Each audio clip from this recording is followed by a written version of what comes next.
এই বাংলাদেশের মতন ৯৬টা দেশের খলিফা হযরত ওমর মসজিদের মেম্বরে বসে আছেন। এমন সময় ইয়ামিন থেকে কিছু এমপি এসে ওমর ফারুকের সামনে বসে পড়লেন। ইয়ামিন একটা প্রদেশের নাম, সে প্রদেশ থেকে কিছু এমপি প্রতিনিধি এসে ওমর ফারুকের সামনে বসে পড়লেন। কিছুক্ষণ পরে ওমর ফারুকের হাতে একটা অভাবী মানুষের তালিকা দিলেন। অভাবী মানুষ আমাদের বাংলাদেশে এরকম আছে না? নয় আপনাদের গুরুদাসপুরে অভাবী কারা, গরিব কারা, বিধবা কারা, এরকম একটা তালিকা হয় কি হয় না? দরেকান হয় কি হয় না? ওমর ফারুক তালিকাখানা হাতে নিয়ে সিরিয়াল খেয়াল করলেন। ১ নম্বর অভাবীর মধ্যে যার নাম দেখলেন তার নাম হলো সাইদ ইবনে আমের। ওমর ফারুক চমকে বললেন, রে প্রতিনিধিরা, তোমরা ১ নম্বরে যে সাইদ ইবনে আমেরের নাম লিখছো এটা কোন সাইদ ইবনে আমের? বলে আমির আল মুমিনিন, বর্তমানে যিনি ইয়ামিনের গভর্নর, বর্তমানে যিনি ইয়ামিনের প্রধানমন্ত্রী, তারই নাম ১ নম্বরে। ওমর ফারুক বললেন, এটা কেমনে সম্ভব? যিনি প্রধানমন্ত্রী হবেন তিনি আবার গরিবের মধ্যে ১ নম্বর?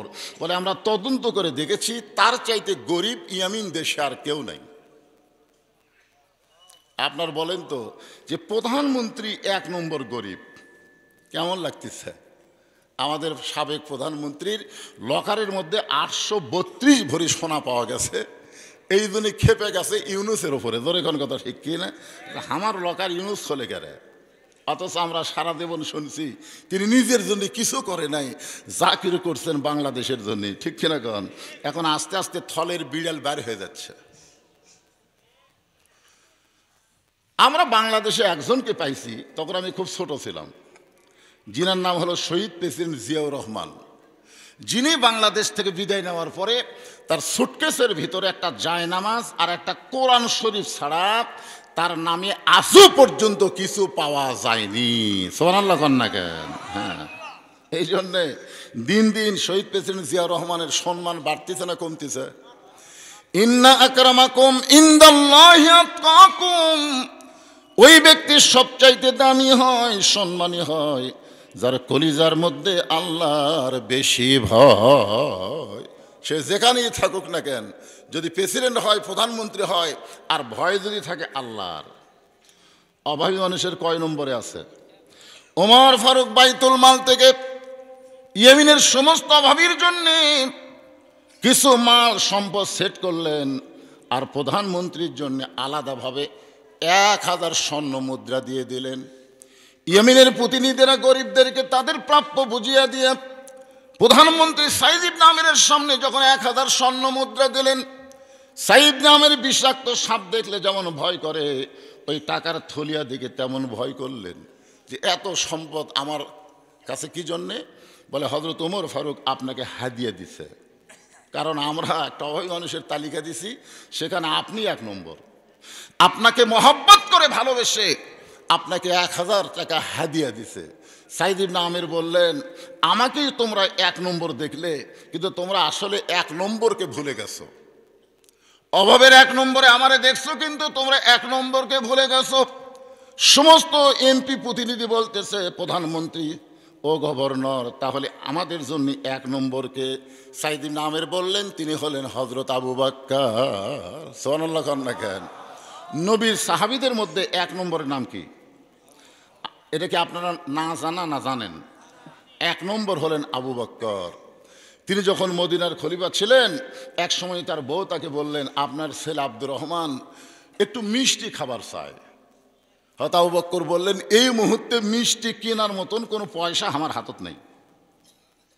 তখন তিনি বাংলাদেশের মতন এরকম ২৪টা দেশের খলিফা ছিলেন। সুবহানাল্লাহ কন না কেন? ১২ লক্ষ বর্গ মাইলের খলিফা। আবু বকর বলতেছে যে মিষ্টি কেনার পয়সা আমার হাতত নেই। এখন মা তার সন্তান আব্দুর রহমানকে বলতেছে, তোমার বাবার কাছে বললাম তুমি মিষ্টি খাবে, কিন্তু তোমার বাবার হাতে তো কোনো সম্পদ নাই, টাকা পয়সা নাই। তুমি যদি মিষ্টি খাবার চাও, প্রতিদিন তোমার জন্য যে খাবার বাজেট হয় সেখান থেকে অর্ধেক খাও, আর অর্ধেক মিষ্টি খাবার জন্য জমা করো। শুকনো খুরমা, খেজুর, রুটি, এগুলো যা হয় অর্ধেক খায়, অর্ধেক মিষ্টি খাওয়ার জন্য জমা করে। 7 দিন পরে প্রতিবেশী এক মহিলার কাছে আব্দুর রহমানের মা আবু বকর রাদিয়াল্লাহু বিবি 1 দিরহামে বিক্রি করছে। কয় দিরহামে? 1 দিরহামে বিক্রি করে স্বামীর হাতে দিয়ে বলতেছে, ইয়া আমিরুল মুমিনিন, মুমিনদের আমির খলিফাতুল মুসলিমিন আপনার আব্দুর রহমান মিষ্টি খাবে, এই ধরেন 1 দিরহাম, আপনার হাতে টাকা মিষ্টি নিয়ে আসেন।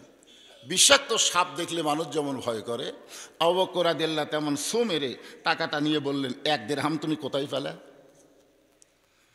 বলে আপনার আব্দুর রহমান মিষ্টি খাবার চাই, আজকে 5-7 দিন হলে অর্ধেক খায় অর্ধেক বাঁচায়, সেটা প্রতিবেশী এক মহিলার কাছে বিক্রি করে 1 দিরহাম হয়েছে, এই 1টা দিরহামের মিষ্টি কিনে আপনি আমার সন্তানকে খাওয়ান। হয়তো আবু বকর আব্দুর রহমানের হাতটা ধরে যখন নিয়ে যায়, আব্দুর রহমান মনে মনে চিন্তা করে মিষ্টির দোকানে নিয়ে যাচ্ছে, কিন্তু হয়তো আবু বকর বাইতুল মালের দরজায় গিয়ে চিৎকার করে বললেন, রে বাইতুল মালের সদস্যরা, প্রতি সপ্তাহে আমার জন্য 10 দিরহামের বাজেট করো, এখন থেকে 9 দিরহামের বাজেট করলেই চলবে, কারণ এই 1 সপ্তাহে 1 দিরহাম আমার বাইচা গেছে। আব্দুর রহমান বলে, বাবা শুধুমাত্র মিষ্টি খাওয়ার জন্য আমি আধা পেটে খাইছি, পুরা পেটে খাই নাই। আবু বকর বলে, আব্দুর রহমান শোনো, বাল তুসিরুনাল হায়াতাদ দুনিয়া ওয়াল আখিরাতু খায়রু ওয়া আবকা। আল্লাহর ভয়ে তোমাকে বলতেছি, না খেয়ে আধা পেটে যদি 7 দিন থাকা যায়, মৃত্যু পর্যন্ত তুমি আর পেট ভরে খাবে না। সেদিন থেকে তার ভাতা হলো প্রতি সপ্তাহে 9 দিরহাম। সাইদ ইবনে আমের বলেন, 1 নম্বর যদি এত কষ্ট করে তার পরিবার পরিজন সংসার চালায়, আমি কি তার চাইতেও বেশি ক্ষুধার্ত হয়েছি? তিনি 1000 টাকা গরিবদেরকে বন্টন করে দিলেন, সুবহানাল্লাহ বলেন। পরের বছর ওই প্রতিনিধিরা আবার গেছে উমরের দরবারে, অহয় মানুষের তালিকা দিলেন, 1 নম্বরে সাইদ ইবনে আমেরের নাম। উমর ফারুকের রাগ একটু বেশি, চেহারা রক্তের মতন করে বললেন, গত বছর তোমরা যার নামে 1 নম্বরে লাগছিলে, এ বছর 1 নম্বর, তাহলে 1000 যে টাকা আমি দিলাম তার খবর কি? বলে, আপনি দিছেন ঠিকই, নিজের জন্য গ্রহণ করেনি, সব আল্লাহর ভয়ে। ধরে কান কার ভয়ে? আখিরাতকে প্রাধান্য দিয়ে, কারণ দুনিয়া তো কিছুই না। এই আয়াতের অর্থ হলো, বাল তুসিরুনাল হায়াতাদ দুনিয়া ওয়াল আখিরাতু খায়রু ওয়া আবকা। দুনিয়া কিছুই না, কিছুই না, কিন্তু সেই দুনিয়ার জন্যে আমরা 3 তলা 5 তলা 7 তলা বিল্ডিং করতেছি, সেখানে কারু কাছ থেকে 1 টাকা দান সদকা নেওয়া লাগে না। জোরে কোন কথা ঠিক কিনা? অথচ আল্লাহর ঘর মসজিদ করতে চাই, আমরা অনেক সময় চিন্তা করি, দিব কি দিব না, দিব কি দিব না। কি আপনার বলেন তো, আল্লাহর ঘর মসজিদ করতেছেন, এটা কি দুনিয়ার জন্য না আখিরাতের জন্য? আর যে বাড়িঘর সহায় সম্পত্তি করলেন, এগুলো কি আখিরাতের জন্য না দুনিয়ার জন্য? অথচ আল্লাহর ভয় যাদের কলিজায় থাকবে, তারা দুনিয়ার জন্য কিছুই করবে না। ওমর ফারুক বললেন, গত বছর 1000 টাকা দিয়েছিলাম, এই বছর তার নাম প্রথম তালিকায়, 1 নম্বর তালিকায়। প্রতিনিধিরা বলল, আপনি দিলে কি হবে, নেয়নি নিজের জন্যে, সব গরিবদের মধ্যে দান করেছেন। ওমর ফারুক বললেন, অল্প দিনের মধ্যে আমি ইয়ামিন দেশে যাব, তোমাদের প্রধানমন্ত্রী সাইদ ইবনে আমেরকে আমি 1 নজর দেখতে চাই। একজন মুত্তাকি পরহেজগার আল্লাহর ভয়কারী বান্দাকে আমি উমর 1 নজর দেখতে চাই। উমর ফারুক গেলেন ইয়ামিন দেশে, হাজার হাজার মানুষের সমাগম। রাসূল বলেছেন, আমার পরে কেউ যদি নবী হতো, লাউ কানা উমর। জোরে কান সুবহানাল্লাহ। আল্লাহ নবী বলেছেন, নবুয়তের দরজা বন্ধ হয়েছে বলে উমর নবী হওয়ার পারল না, কিন্তু নবী হওয়ার সব যোগ্যতা আল্লাহ উমরকে দান করে দিয়েছে। আপনার বলেন তো, এইরকম একজন মানুষ যদি কোনো জায়গায় যায়, তাহলে সাধারণ মানুষ দেখার জন্য ভিড় করবে কি করবে না? হাজার হাজার মানুষের সমাগম। ইয়েমেনের জনগণ উমর ফারুকের জন্য বিশাল একটা টেস্ট করেছেন। উমর ফারুক টেজে গিয়ে দেখলেন চেয়ার মাত্র 1টা। চেয়ার কয়টা? 1টা চেয়ার। উমর ফারুককে ওখানে ওয়াজ করার জন্য আইছে না ইয়েমেনের প্রধানমন্ত্রীকে 1 নজর দেখার জন্য আইছে? চিন্তা করে দেখেন, ওয়াজ করার জন্য আইছে না দেখার জন্য আইছে? কিন্তু আসার পরে দেখে জনগণ দেখতেছে, নবী হওয়ার পরে যার নবী হওয়ার যোগ্যতা আছে, তার জবান থেকে কিছু আমাদের শোনা দরকার। আল উলামা ওয়ারাসাতুল আম্বিয়া, আলেমগণ হচ্ছে নবীদের ওয়ারিস। আল্লামা সাইদির মতন আলেম যদি কোনো জায়গায় যায়, মানুষের সমাগম বাড়ে না কমে? সাইদি সাহেব এসে যদি সালাম দিয়ে চলে যাওয়ার চায়, আপনার কি ছাড়বেন? হুজুর এত কষ্ট করে আমরা যখন আইছি, অন্তত কিছু আপনি বলেন। আলেমরা হচ্ছে নবীদের ওয়ারিস, তাকে যদি মানুষ এত মহব্বত করে, আর নবী হওয়ার পরে যে নবী হওয়ার যোগ্যতা রাখে, তাহলে চিন্তা করেন তো, তাকে দেখার জন্য মানুষ কত পাগল। হাজার হাজার মানুষ যখন সমাগম হইয়া উমর ফারুক একজন টেস্ট বানায় সিয়ারেতে কিছু আলোচনা শুনতে চাই, এমন সময় উমর ফারুক সিয়ারের কাছে দাঁড়িয়ে বললেন, আমি তোমাদেরকে আলোচনা ওয়াজ শোনানোর জন্য আসি নাই। আমি আইসি মদিনা থেকে তোমাদের প্রধানমন্ত্রী সাঈদ ইবনে আমেরকে এক নজর দেখার জন্যে। তোমাদের প্রধানমন্ত্রী সাঈদ ইবনে আমের কোথায়? সঙ্গে সঙ্গে সাঈদ ইবনে আমের হাজার হাজার মানুষের মাঝখান থেকে দাঁড়িয়ে বললেন, ইয়া আমির আল মুমিনিন, আমি জনগণের মাঝে দাঁড়িয়ে আছি। ওমর ফারুক মুসকি মুসকি হাসতেছেন, চোখের পানি পড়তেছেন।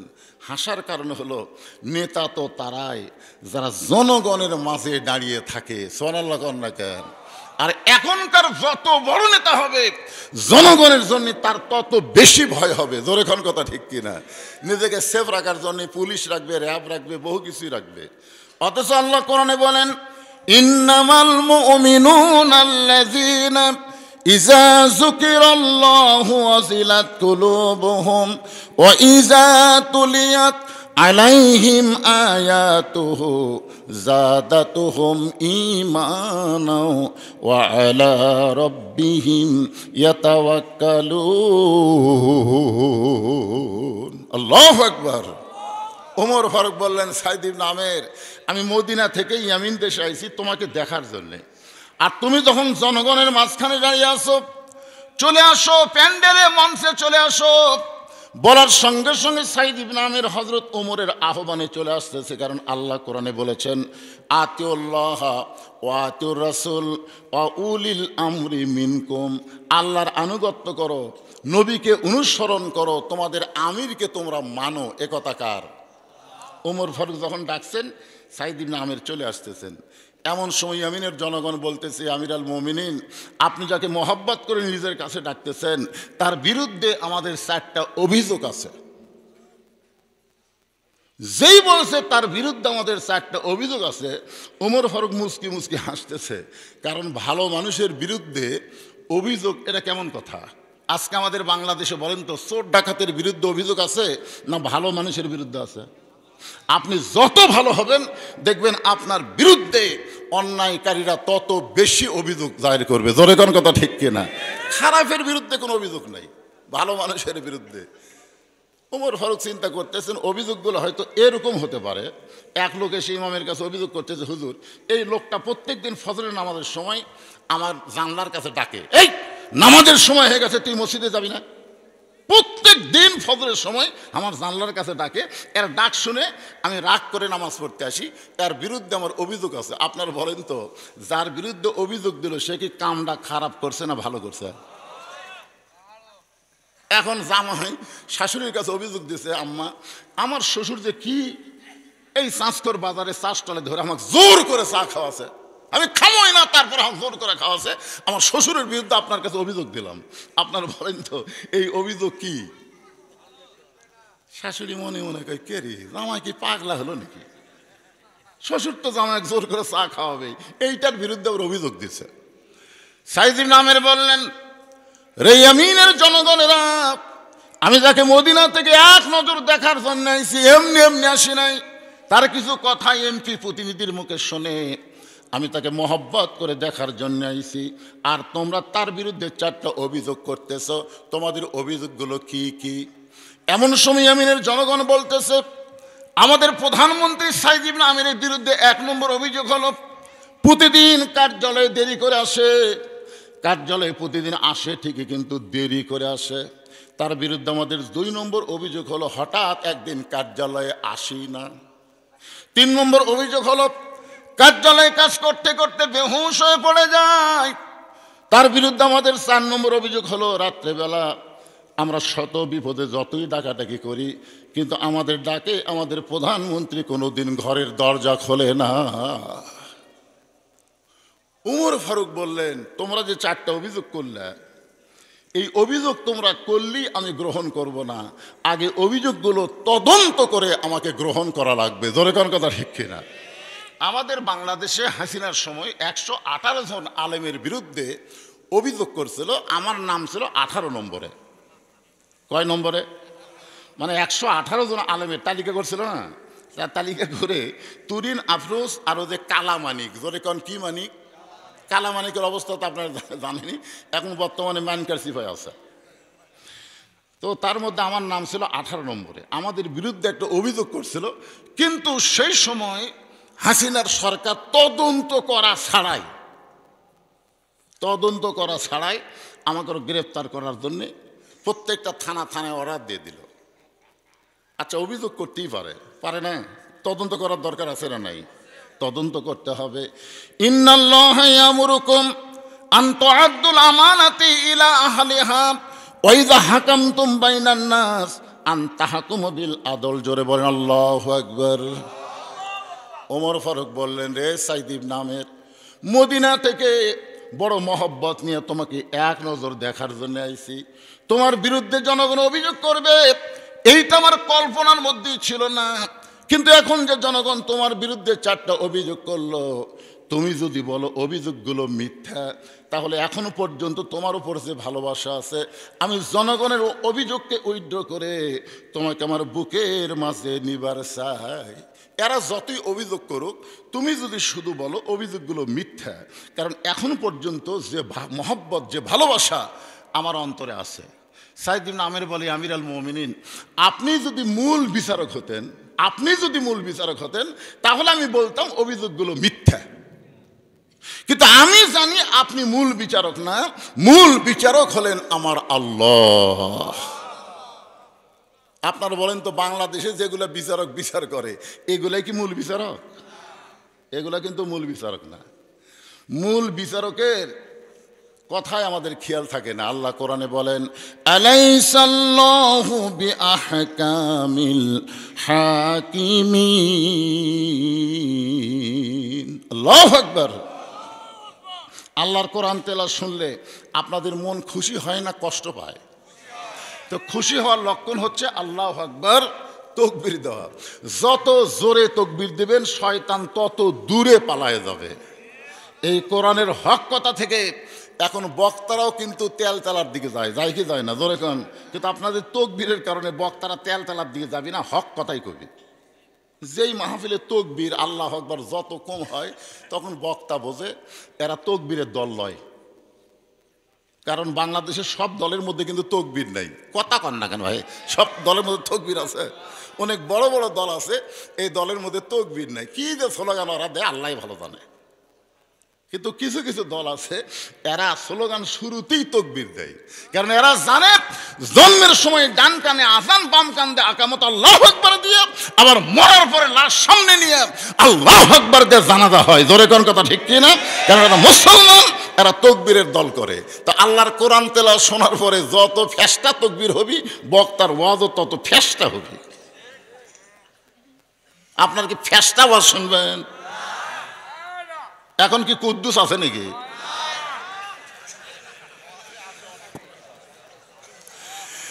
লিল্লাহি তাকবীর। এখানে কোনো দলের ওয়াজ করা হবে না, এখানে ওয়াজ করা হবে আল্লাহর দল। জোরে বলেন, কার দল? যতক্ষণ আপনারা কোরআনের মাহফিলে থাকবেন ততক্ষণ কোনো দলাদলি করা যাবে না। মসজিদ যে বানাচ্ছেন, মসজিদের উন্নতি করবে মাহফিল। মসজিদের গুরুত্ব কি? মসজিদের গুরুত্ব হলো 20 দল 14 দল ভাঙ্গে এক কাতার হওয়া। মসজিদের গুরুত্ব বোঝেন আপনারা? আপনি ইচ্ছা করলে তো বাড়িতে নামাজ পড়ে পারেন, বাড়িতে নামাজ না পড়ে মসজিদে পড়বেন। তার গুরুত্ব কি? গুরুত্ব হলো মসজিদের মধ্যে যখন ঢুকবে তখন আওয়ামী লীগ, বিএনপি, জাতীয় পার্টি, জামাত, তাবলিগ, পীর মুরিদি কিছু চলবি না, কাতার লাইন হ। জোরে কোন কথা ঠিক কিনা? কাতার সোজা কর। তুই আওয়ামী লীগ হুজুর 4 আঙ্গুল সামনে যাবো, তুই বিএনপি হুজুর তুই ইমামতি করবো, এটা চলবি না। কাতারও ডানা লাইন হ। জোরে কোন কথা ঠিক কিনা? তা আল্লাহর ঘরে ঢুকে যদি 14 দল 20 দল ভাঙ্গে এক কাতার হওয়ার পারেন, কোরআনের মাহফিলে যতক্ষণ বসবেন ততক্ষণ কোনো দলাদলি চলবে না, এক দল হয়ে শোনা লাগবে। জোরে কোন ঠিক কিনা? এখন থেকে যখনই কোরআন তেলাওয়াত হবে আল্লাহু আকবার, যাদাতুহুম ঈমানান। আল্লাহ কয় কোরআন তেলাওয়াতে তার ঈমান বেড়ে যায়। ঈমান বাড়ার লক্ষণ কি চুপ করে থাকা? একটু মনোযোগ দেন। সাইদ ইবনে আমের বলতেছে, আমিরুল মুমিনিন, আপনি যদি আসল বিচারক হতেন তাহলে আমি বাঁচার জন্য বলতাম অভিযোগগুলো মিথ্যা। কিন্তু আপনি তো আসল বিচারক না, আপনি হলেন বিচারকের প্রতিনিধি। ওই আল্লাহর ভয়ে আত্তাকুল্লাহ হাক্কা তুকাতিহি, ওই আল্লাহর ভয়ে বলতেছি ইয়েমেনের জনগণ যে অভিযোগ করেছে প্রত্যেকটা অভিযোগ হলো সত্য। ওমর ফারুক বলতেছে, তাহলে মদিনা থেকে ইয়েমেনে আসলাম এইরকম একটা মানুষের কাছে? এই সাইদুল আমের, তোমার বিরুদ্ধে অভিযোগ, 1 নম্বর অভিযোগ করেছে প্রতিদিন তুমি কার্যালয়ে দেরি করে আসো কেন?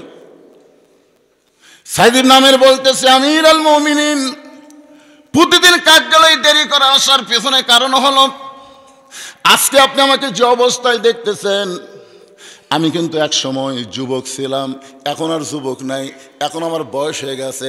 আমি যখন যুবক ছিলাম তখন মদিনার অলিগলি ঘুরতে গিয়ে দেখি 4 রাস্তার মোড়ে একটা বুড়া মানুষ বসে বসে কাঁদতেছে, প্রতিদিন কার্যালয়ে দেরি করে আসার পিছনের কারণটা বলতেছে। আমি যখন যুবক ছিলাম ওই যুবক অবস্থায় দেখি মদিনার চৌরাস্তা পর্যন্ত 4 দিকে রাস্তা, ওই রাস্তার মোড়ে একটা বুড়া মানুষ বসে বসে কাঁদতেছে। এখন বলেন তো, কোনো বুড়া মানুষ যদি বসে বসে কান্দে সেখানে একটা যুবক যাওয়া দরকার আছে না নাই? বর্তমান যুবকেরা যাবি? বুড়ার কান্না দেখলে ওই বাবাটি গেলেই বিপদ হবি, দরকার নেই। সাইদ ইবনে আমের বলেন, আল্লাহ রাসূল বলেছেন, বয়স্কদের সম্মান করো, ছোটদেরকে স্নেহ করো, আর সমবয়স্কে মহব্বত করো। যারা বয়স্ক তাদেরকে কি করা লাগবে? সম্মান করা লাগবে। যারা বয়সে ছোট তাদের কি করা লাগবে? স্নেহ করা লাগবে। আর যারা সমান বয়সের তাদের সঙ্গে মহব্বত করো। ওই বুড়ো মানুষের কান্না দেখে আমি সাইদ ইবনে আমের মুরব্বীকে গিয়া সালাম দিলাম। সালাম দিয়ে বললাম, মুরব্বী, এই চৌরাস্তায় এমন করে কেন কাঁদতেছেন? মুরব্বী বলতেছে, আমার কান্নাস কারণ শুনে তোমার কোনো লাভ হবে না। আমি জোর করে বললাম, আপনি কেন কাঁদতেছেন শুনতে চাই। মুরব্বী বলতেছে, আমার একটা কন্যা জন্ম নিয়েছে পঙ্গু হয়ে, হাতও পঙ্গু, পাও পঙ্গু। এই পঙ্গু মেয়ে জন্ম নিয়ে এখন বয়স হয়ে গেছে, যুবতী হয়ে গেছে। এখন সেই পঙ্গু যুবতী মেয়েকে আমি বিয়ে দিবার চাই, কিন্তু দুনিয়ার কেউ তো আমার পঙ্গু মেয়েকে বিয়ে করবে না। এই চৌরাস্তার মোড়ে বসে কাঁদতেছি, আমার কান্না দেখে যদি কারো দয়া হয় তাহলে সেই যুবকের সাথে আমার এই পঙ্গু যুবতী মেয়েকে একটু বিয়ে দিবার চাই। আপনারা তো আল্লাহ আকবার বলেন। এখনকার যুবকেরা এরকম শুনলে ওই থাকবে? আল্লাহ আকবার কবি না নাউজুবিল্লাহ কবি? নাউজুবিল্লাহ কয়ে পালায় যাবে। কিন্তু সাইদ ইবনে আমের বললেন, মুরব্বী, আপনি জানেন আল্লাহ রাসূল বলেছেন, কেউ যদি একটা কন্যার বাবা হয় আল্লাহ তাকে একটা জান্নাত দিয়ে দেয়। এই কথা রাসূল বলেনি যে পঙ্গু বোবা লুলা মেয়ে জন্মালে আল্লাহ তাকে জান্নাত দিবে না, এ কথা বলেনি। আপনি একটা জান্নাতের মালিক হয়ে গেছেন, আপনি তো অসহায় না? মুরব্বী বলতেছে, তোমার ওয়াজ শোনার জন্য আমি কাঁদতেছি না, তো আমি শুনতে চাই তুমি আমার লুলা পঙ্গু মেয়েকে বিয়ে করবে কিনা। সাইদ ইবনে আমের বললেন, আপনার যদি আপত্তি না থাকে তাহলে আমার তরফ থেকে কোনো আপত্তি নাই। ইয়া আমির আল মুমিনিন, ওই পঙ্গু লুলা মেয়েকে বিয়ে করেছি, সে হাতে পায়ে পঙ্গু হতে পারে কিন্তু উদরে পঙ্গু না। আজকে 5 বছরে ওই লুলা পঙ্গু মেয়েটার পেট থেকে আল্লাহ আমাকে 3টা সন্তান দান করেছে। কি বুঝলেন? হাতে পায়ে পঙ্গু আছে কিন্তু পেটের পঙ্গু না। 5 বছরে 3 জন। কি বুঝতেছেন? আমাদের বাংলাদেশে এক বাচ্চা হয়ে গেলে আমরা কিছুদিন দেরি করি না ভাইজান? তখনকার এরকম নিয়ম ছিল নাকি? তবে আল্লাহ কোরআনে বলেছে, ইন্নামা আমওয়ালুকুম ওয়া আওলাদুকুম ফিতনা। আল্লাহ কিন্তু বলেছেন, বেশি সন্তান বেশি সম্পদ তোমার বিপদের কারণ, যদি তুমি হিসাব না রাখো। হিসাব কি? বেশি সন্তান হলে হিসাব থা লাগবে না? কথা কয় না, হিসাব থা লাগবে না যে আপনার সন্তানগুলো কি করতেছে। আল্লাহ দিতে পারে কিন্তু খেয়াল নেই। আগের মতন ঘুরতেছে, এক মেয়ে খালি ববিতা হয়ে ঘুরতেছে, শাবনুর হয়ে পাড়াত খালি মিস কল মারতেছে। সন্তান শুধু জন্ম দিলে হবে না, সন্তানের দিকে খেয়াল রাখা দরকার। জোরে কোন কথা ঠিক কিনা? অনেক সম্পদের মালিক আছেন কিন্তু আপনার হিসাব নাই। প্রত্যেকটা ধনী মানুষকে, সম্পদশালী লোককে আল্লাহ সম্পদ দিয়েছে পরীক্ষা করার জন্যে। 2.5 টাকা গরিবদেরকে বুঝে দেওয়া লাগবে। জোরে কোন কথা ঠিক কিনা? আমাকে একজন বলে, হুজুর আমি জাকাত দেই। আমি বললাম, কেমনি দেন? হাত আন্দাজে দেই। আপনারা বলেন তো, হাত আন্দাজে কেউ যদি জাকাত দেয় ওর জাকাত আদায় হবে? আর যে ব্যক্তি যাকাত আদায় করবে না, এই যাকাত আদায় না করার জন্য আল্লাহ তার সমস্ত সম্পদ অপবিত্র ঘোষণা করে দেবে, সব সম্পদ অপবিত্র হবে। আপনারা তো আর কি সম্পদশালী। একদিন নবী ওসমান গনিকে ডাক দেবেন, ওসমান, আল্লাহ তোমাকে কত সম্পদ দিছে, তুমি কি তার হিসাব জানো? ওসমান গনি বলতে, হুজুর হিসাব তো জানাই লাগবে, কারণ হিসাব না জানলে যাকাত কেমনে দেব? তো রাসূল বললেন, তোমার কাছে কি হিসাব আছে? ওসমান গনি বললেন, আল্লাহ আমাকে যত সম্পদ দিছে এই সমস্ত সম্পদ যে গুদামে রাখি, এই গুদামও তালা দিয়ে এই চাবি টানতে একটা উট হিমশিম খায়। সুবহানাল্লাহ বলেন না? মানে কত সম্পদ আল্লাহ দিয়েছে, সম্পদ গুদামত থুইয়া ওই গুদামত তালা দিয়ে একটা চাবি একটা উট যদি টানে, উটটা হিমশিম খায়। আল্লাহ রাসূল বলে, ওসমান, আল্লাহ তাহলে তোমাকে অনেক সম্পদের মালিক বানাইছে, এখন মনে করো আল্লাহ যদি তোমার সব সম্পদ ফেরত চাই, তুমি কি আল্লাহ ফেরত দিবা? লিয়াবলুয়াকুম আইয়ুকুম আহসানু আমালা। আল্লাহ বলেছেন সুন্দর আমলের পরীক্ষা করা হবে। নবী ওসমানকে পরীক্ষা করে বলতেছে, আল্লাহ যদি সব সম্পদ চাই তুমি কি দিবা? এই কথা শুনে ওসমান গনি মারছে দৌড়। যে দৌড় মারছে, ওমর ফারুক বলতেছে, ইয়া রাসূলুল্লাহ, যে হারে দৌড় মারছে ই তো আর ফিরে আসবে না। আল্লাহ রাসূল বলে, ওমর, আজগুবি কোনো কথা বলা যায় না, কথা বলতে গেলে তদন্ত করে কথা বলা লাগবে। জোরে কোন কথা ঠিক কি না? ওসমান দৌড় মারলো আর তুমি একটা রিপোর্ট দিয়ে দিলে। কিছুক্ষণ পরে ওসমান আসতেছে, নবী তাকায় দেখে যে মাল গুদামে আছে, এই গুদামে তালা দেওয়ার চাবি যে উট বহন করে, ওই উটটার রশি টেনে টেনে আল্লাহ নবীর কাছে এসে বলে, ইয়া রাসূলুল্লাহ, শুধু গুদামের মাল না, তালা না, চাবি না, যে উটটা চাবি বহন করে এই উটটাকেও আমি আল্লাহ রাস্তায় দিয়া দিলাম। নবী আসমানের দিকে তাকায় বলে, আল্লাহ তোমার সমস্ত সম্পদ চাও মাত্র ওসমান তোমাকে দিয়ে দিল, কিন্তু এখন ওসমানকে তুমি কি দিবা? আল্লাহ বলে, হাবিব গো, আমার গানি ডিগ্রি আমি ওসমান দিয়ে দিলাম। রাসূল বলে, ওসমান সবই যে আল্লাহ দিবার ছেলে, তার তোমার থাকবে কি?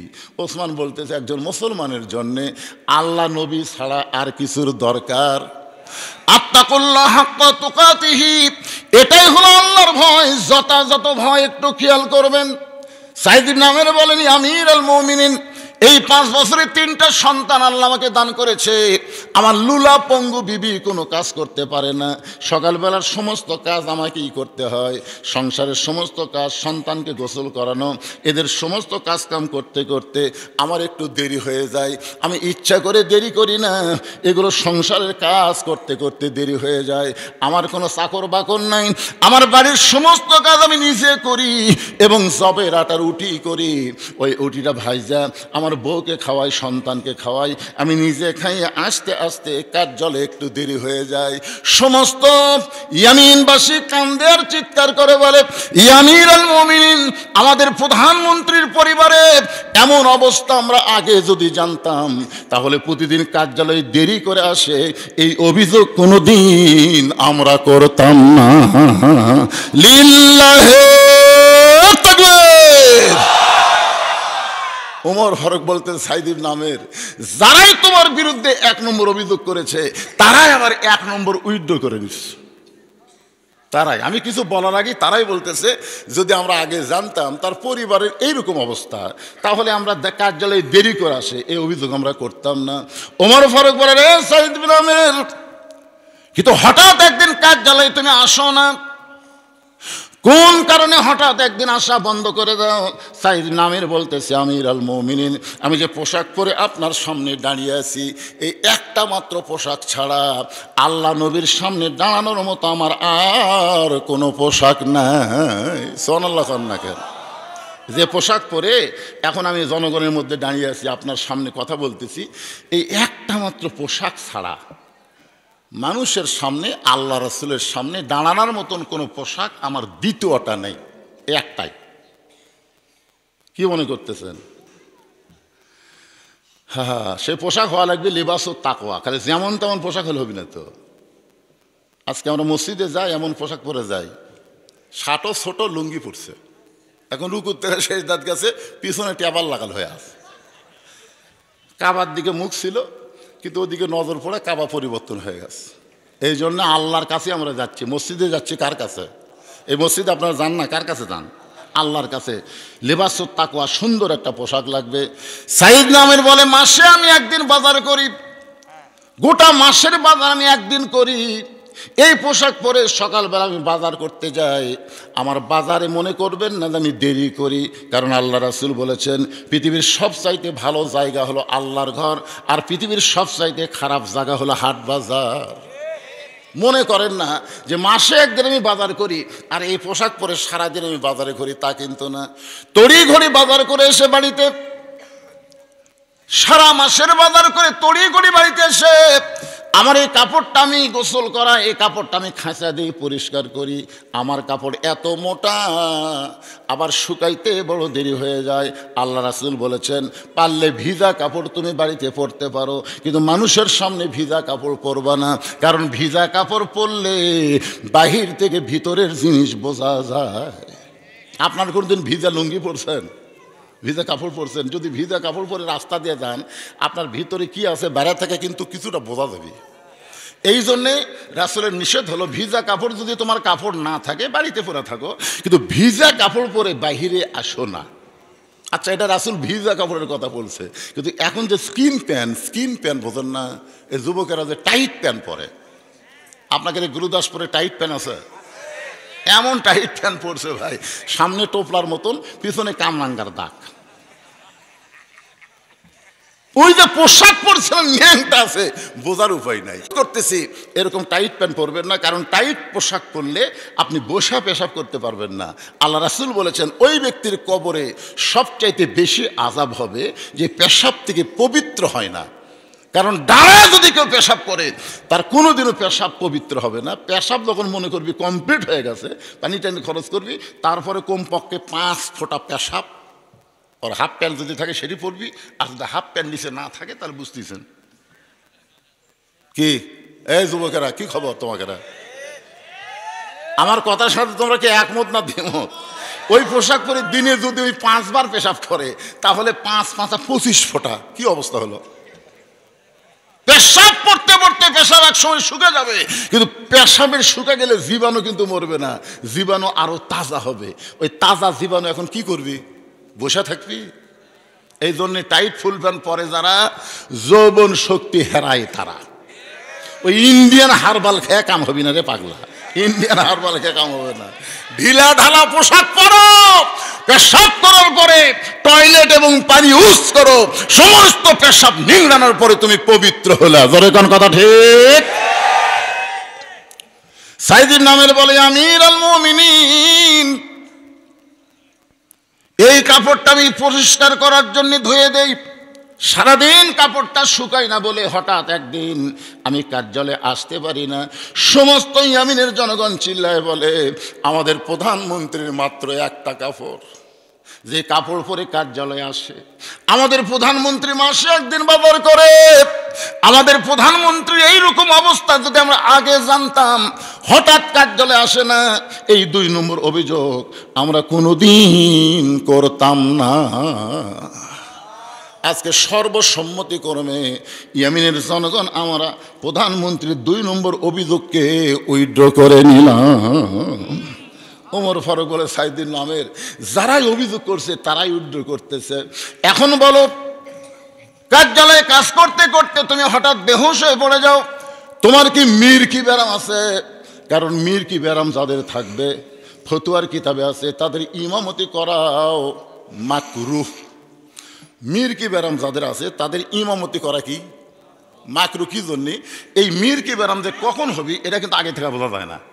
এখন মনে করেন 4 রাকাত ফরজ নামাজের ইমাম নিয়ত করলো, নিয়ত করে 1-2 রাকাত ভালো পড়াছে, কিন্তু 3 রাকাত ওই মিরকি ব্যারাম প্রথমে ঠাস করে পড়া জায়গা যায় না ভাইজান।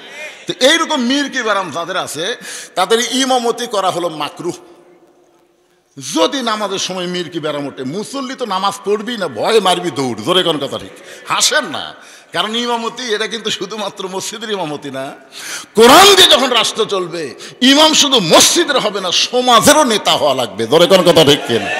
আপনারা কি মনে করতেন সাইদ ইবনে আমির খালি ইয়ামিনের গভর্নর? ইয়ামিন দেশের সবচাইতে বড় মসজিদের তিনি আবার ইমাম। আল্লাহর কোরআন দিয়ে যখন রাষ্ট্র চলবে, তখন শুধু নেতৃত্ব দিলে হবে না, প্রত্যেকটা নেতাকে ওই এলাকার বড় মসজিদের ইমাম হওয়া লাগবে। জোরে কান, কি হওয়া লাগবে? কারণ ইমামতির মধ্যে দিয়ে নেতৃত্ব শেখা যায়। মসজিদের ইমাম যদি 4 রাকাত নামাজের 3 রাকাতে বসে, মনে করেন 4 রাকাত নামাজ আসরের 3 রাকাত বসে গেছে, ইমাম যতই টাইটেল হোক, দাওরা হোক, ভ্যানালা মুসল্লি খাতির করবে? ভ্যানালা মুসল্লি যদি মনে করে আমাকে হুজুর টাইটেল বাসবারে, দাওরা পাস, এতদিন 4 রাকাত পড়াছে, আজকে 3 রাকাত বসিছে, আলহামদুলিল্লাহ, এ কথা কবি? ভ্যানালা পর্যন্ত খেপে যাবি যে 1 মাস হলে লোকমা দিবার পারি রে, আজকে যখন সুযোগ পাচ্ছি মারিয়ে দিই। আল্লাহু আকবার। সেই কথা ইমাম মনে মনে কয়, ভ্যানালা তুই যতই লোকমা দে, 41 সালের আগে আমি আর উঠতেছি না। এই মনে করে যদি ইমাম বসাই থাকে, আপনার বলেন তো সমস্ত মুসল্লি ইমামের পক্ষে যাবি না ভ্যানালার পক্ষে যাবে? কারণ ওখান থেকে নেতৃত্ব শেখা হয়। নেতা, তুমি তোমার ইচ্ছা মতো নেতৃত্ব দেবার পারবে না, আল্লাহর হুকুম নবীর তরিকা মোতাবেক নেতাগিরি করা লাগবে। জোরে কোন কথা ঠিক কিনা? ইমাম মানে কি? ইমাম মানে হলো নেতা। মসজিদের ইমামতির মাধ্যমে সমাজের নেতৃত্ব বোঝা যায়। এই জন্য কোরআন দিয়ে যখন রাষ্ট্র চলবে, শুধু এমপি হলে চলবে না, এই গুরুদাসপুর বড়াই গ্রামের বড় মসজিদের ইমাম হওয়া লাগবে। কথা কন না কে? এখন বলেন, বাংলাদেশের সব দলের নেতারা কি ইমামতি করবার পারবে? ইমামতি করার একটা যোগ্যতা আছে না নাই? জোরে কোন আছে না নাই? একটু মনোযোগ দিয়ে খেয়াল করবেন। ওমর ফারুক বলতেছেন, রে সাইদির নামের মাঝে মধ্যে তুমি কার্যালয়ে বেহুশ হয়ে যাও, আমার মনে হয় তোমার মির্কি ব্যারাম আছে। আর মির্কি ব্যারাম যখন থাকবে, তখন ইমামতি করার যোগ্যতাও থাকবে না, আবার গভর্নর হওয়ার যোগ্যতাও থাকবে না। তবে আগেই তোমার যোগ্যতা আমি যাচাই করতেছি না, আমি জানতে চাই এই মাঝে মধ্যে তুমি বেহুশ হও কেন? সাইদ নামের বলে, আমির আল মুমিনিন, আমার কোনো মির্কি ব্যারাম নাই। এই মাঝে মধ্যে বেহুশ হওয়ার পিছনে আমার জীবনে একটা করুণ ঘটনা আছে, যেই ঘটনা শুনলে আপনি সহ্য করতে পারবেন না। ওমর ফারুক বললেন, আগে ঘটনা বলো, সহ্য করবার পারি কি না পারি সেইটা পরের কথা। সাইদ ইমামের বলেন, তাহলে শোনেন, আমি যখন কাফের ছিলাম, আমি যখন মক্কায় কাফের ছিলাম, তখন মক্কার সবচাইতে বড় নেতার নাম হলো আবু সুফিয়ান। আমি কিন্তু একটা হাদিস পড়েছি আপনাদের সামনে, 5টা দলের জন্য আল্লাহর জান্নাত আশা করে আছে। তালি আল কোরআন, ও হাফিজুল লিসান, ও মুতিইমুল জাইয়ান, ও মুহসিল উরিয়ান, ওমান সল্লি আলা হাবিবির রহমান। হাদিসটার অর্থ আমি বলতেছি এই 3 নম্বর অভিযোগের মধ্যেই। তার আগে আপনাদের কাছে জানতে চাচ্ছি, দিন দিন আমাদের বাংলাদেশে নাস্তিক বাড়তিছে না কমতিছে? এই যে আবুল সরকার বলছে কুল আউযু রব্বিন নাস, নাস মানে কি? নাসা না মানুষ, মালিকিন নাস, ইলাইহিন নাস, খালি নাচ পার করছে, ওই নাচতেছে আর এটা করছে। দেখেন, বাংলাদেশের সব দলের মুসলমান কিন্তু এর বিরুদ্ধে কথা বলতেছে না। খালি আমরা কতগুলো বক্তা বলতেছি, কতগুলো শ্রোতা যায় আর কয় আর কি ওয়াজ নেই। তাহলে কেউ যদি না বলে, এইভাবে যদি আল্লাহর নিয়ে ঠাট্টা করে, আল্লাহর কোরআন নিয়ে ঠাট্টা করে, এইটা শোনার পরেও যদি জবান চুপ করে থাকে, বুঝতে হবে অন্যায় করেও যে পাপ করছে, আমরা সহ্য করেও সমান পাপ হয়ে গেল। জোরে কোন কথা ঠিক কিনা? আপনি জানেন এই মুসলমানের ইতিহাস? নাস্তিকদের পক্ষ থেকে পৃথিবীর সমস্ত মুসলমানকে লক্ষ্য করে 5টা প্রশ্ন করা হয়েছিল। 5টা, কোনো কিতাবে লিখছে 6টা প্রশ্ন করা হয়েছিল। 1 নম্বর প্রশ্ন হলো, তোমাদের আল্লাহ কোথায় আছে? আল্লাহ দেখান লাগবে। 2 নম্বর প্রশ্ন হলো, তোমাদের আল্লাহ চেহারা কেমন? 3 নম্বর প্রশ্ন হলো, তোমাদের আল্লাহ কোন দিক হয়ে বসে থাকে? 4 নম্বর প্রশ্ন হলো, তোমাদের আল্লাহ এখন কি করে? আর 5 নম্বর প্রশ্ন হলো, তোমাদের আল্লাহর আগে এই দুনিয়াতে কে ছিল? কয়টা হলো? তখন আমাদের মতো একদম ফ্যাসটা মুসলমান আছে, তখন সবাই পাকা মুসলমান। ওই সময় নাস্তিকেরা আল্লাহ নিয়ে এরকম 5টা প্রশ্ন করেছিল, যে তোমরা যে আল্লাহকে বিশ্বাস করো, তোমাদের আল্লাহ কোথায় আছে? তোমাদের আল্লাহ দেখতে কেমন? তোমাদের আল্লাহ কোন দিক হয়ে বসে আছে? তোমাদের আল্লাহ এখন কি করতেছে? তোমাদের আল্লাহর আগে কি আসলো? 6 নম্বর একটা আমাদের নবী ব্যবহার করেছে, তোমরা বলো তোমাদের নবী নাকি 7 আসমান পাড়ি দিয়ে আল্লাহর আরশের কাছে মেরাজ করেছে। আসমানের কোন দরজা দিয়ে নবী আল্লাহর কাছে গেল এই দরজা দেখান লাগবে। আজ থেকে 1350 বছর আগে নাস্তিকেরা মুসলমানকে নাস্তে নাবুদ করার জন্য এমন প্রশ্ন করেছিল, কিন্তু মুসলমানেরা এই 6টা প্রশ্নের কাছে নতজানি হয়ে গেছে। কারণ আল্লাহ বিশ্বাস করি, কিন্তু আল্লাহ কোন জায়গায় আছে? এই ফরাত মাজার কি কয়? আল্লাহ বলে সব জায়গাতে আছে। একজন বাউল সেদিন করেছে, যতগুলা কাল্লা ততগুলা আল্লাহ।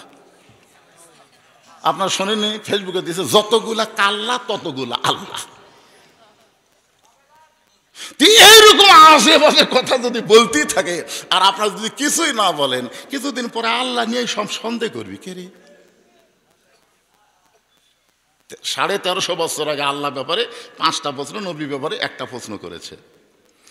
সমস্ত মুসলমান এই 6টা প্রশ্নের কাছে নত জানে যখন হয়ে গেছে, এমন সময় 13 বছর 6 মাস বয়সের একটা কিশোর কোরআনের হাফেজ, 13 বছর 6 মাস বয়সের একটা কিশোর 30 পারা কোরআনের হাফেজ আল্লাহর কোরআন থেকে এই 6টা প্রশ্নের উত্তর দিয়া দিছে। আপনারা বলেন সেই কোরআন এখন আমাদের কাছে আছে না নাই? তাহলে আবুল সরকারের প্রশ্নের উত্তর আছে না নাই? নাস্তিকদের প্রশ্নের উত্তর আছে না নাই? 13 বছর 6 মাস বয়সের কোরআনের হাফেজ কিভাবে উত্তর দিল, আজকেই তালিয়াল কোরআনের হাদিস দিয়ে আমি আপনাদেরকে শোনাবার চাই। আপনারা কি বিরক্ত হচ্ছেন ভাই? আগেকার মতন গুরুদাস পরে ঘর ঘর আমার ওয়াজ নাই। আগে কিন্তু ই পাড়া ও পাড়া ও পাড়া সব পাড়ায় ওয়াজ করছি, করিনি? কিন্তু এখন তো সেটা হচ্ছে না। একটু কষ্ট করেই যদি বসেছেন, পিছিয়ে করছি একবার, তারপরে তো 10 বছর আসতে পারিনি। 11 সালে আসছি, না কতক্ষণ সেটা পরে 11 সালে আসছি, আজকে আবার আইছি 25 সালে। আগামী বছর বাঁচার কোনো গ্যারান্টি নাই। জি, ওয়াজ শুনবি নাকি? আগে থেকে শোনে এরা। এখন 3 নম্বর অভিযোগটা খেয়াল করবেন। সাইদ ইবনে আমির বলতেছে, আমিরুল মুমিনিন, আমি যখন কাফের ছিলাম, জোরে কান কি ছিলাম, ওই সময় মক্কার সবচাইতে বড় নেতা হলো আবু সুফিয়ান। আবু সুফিয়ান বলতেছে, রে মক্কার যুবকেরা, মুসলমানের নবী মক্কা ছেড়ে মদিনায় চলে গেছে, মুসলমানের নবী মক্কা ছেড়ে মদিনায় চলে গেছে, কিন্তু মদিনায় যাওয়ার পরে কিন্তু বসে নাই, মদিনাকে রাষ্ট্র ঘোষণা করেছে। বদরের যুদ্ধে আমাদের নেতা আবু জেহেলকে হত্যা করেছে। আবু জেহেল মরার পরে কাফেরদের সবচাইতে বড় নেতার নাম কি? আবু সুফিয়ান। আবু সুফিয়ান বলে, রে যুবকের, সাইদ ইবনে আমির বলতেছে, আমি সেই যুবকদের মধ্যে ছিলাম। আমাদেরকে ডাকে বলতেছে, মুসলমানদেরকে পরাজিত করতে হবে। তো যুবকেরা বললো, আমরা কীভাবে পরাজিত করব? বলে, মুসলমানের কাছে একটা কোরআন শরীফ আছে। জোরেকান কি আছে? খুব খেয়াল করেন, এই কোরআন শরীফ অনুযায়ী মুসলমান যতদিন চলবে, মুসলমানদের পরাজিত করা যাবে না। মুসলমানদের পরাজয় করতে গেলে মুসলমানের কাছ থেকে কোরআনকে হরণ করা লাগবে। কোরআনকে হরণ করা লাগবে। আগডম বাগডম ঘোড়াডম সাজে ঢাকঢোল ঝাঁঝর বাজে, এই মিথ্যা শিক্ষার গুরুত্ব বাড়াতে হবে। জালিকাল কিতাবুল আরাইবা হুদাল লিল মুত্তাকিন, এই সত্য শিক্ষার গুরুত্ব কমে দেওয়া লাগবে। বর্তমানে বাংলাদেশে কোনটার দাম বেশি? কি মনে করতেছেন? আপনার মাসুম বাচ্চাকে মিথ্যা শিক্ষা দিচ্ছেন, আপনি প্রাইমারি দিচ্ছেন, আয়নাই টিয়ে লাই ভরা দিয়ে লালে গেল বল মাসে, তাই না দেখে ভোদল নাচে করতেছেন।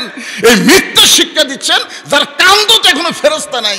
5 বছর 6 বছর বাচ্চাকে আপনি মিথ্যার ফ্যাক্টরি বানাচ্ছেন।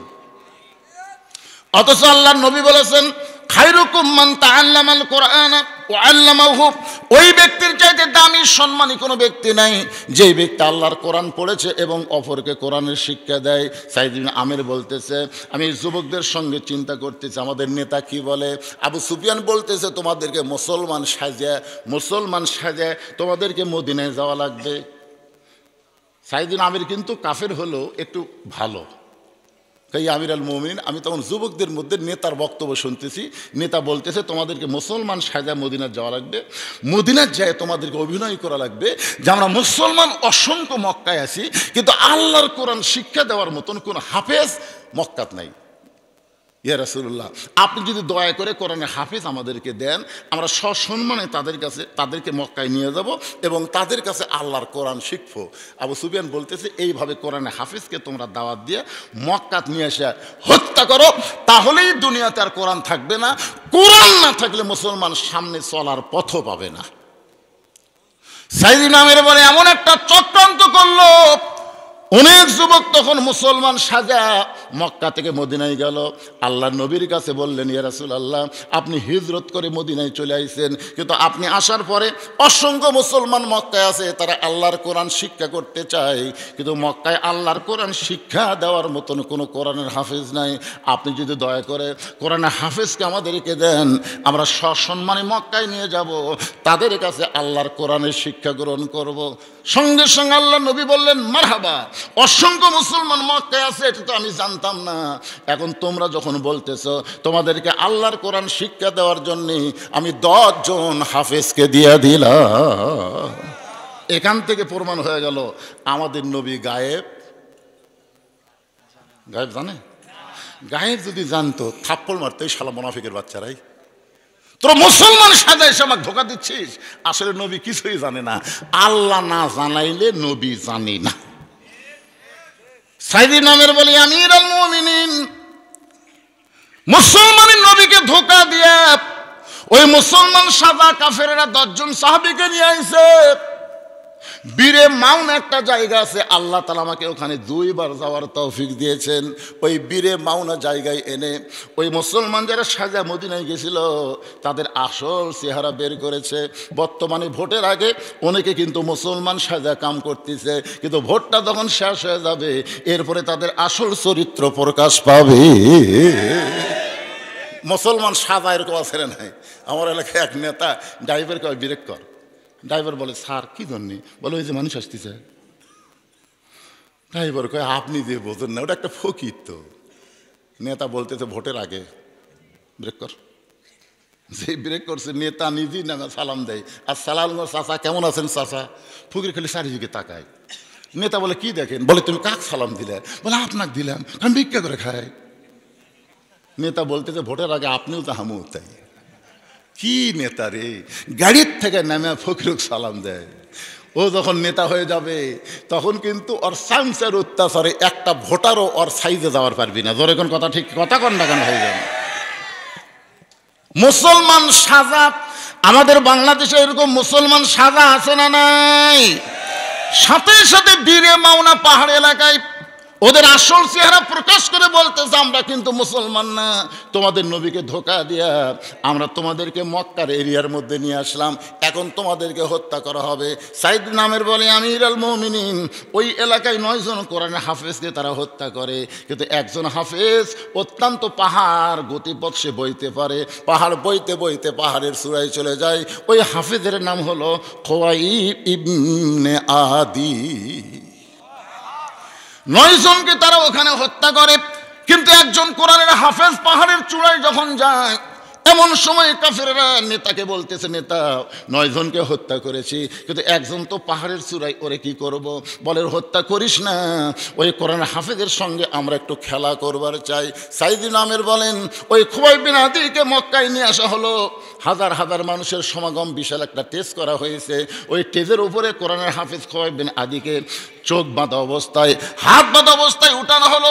এমন সময় কাফেরের নেতা আবু সুফিয়ান বলতেছে, রে খুবাইব বিন আদি, তোমার সঙ্গে আরো 9 জন ছিল, আমরা সেই 9 জনকে হত্যা করেছি, এখন তোমাকেও হত্যা করব, কিন্তু নিয়ত করেছি তোমাকে হত্যা আমরা করব না।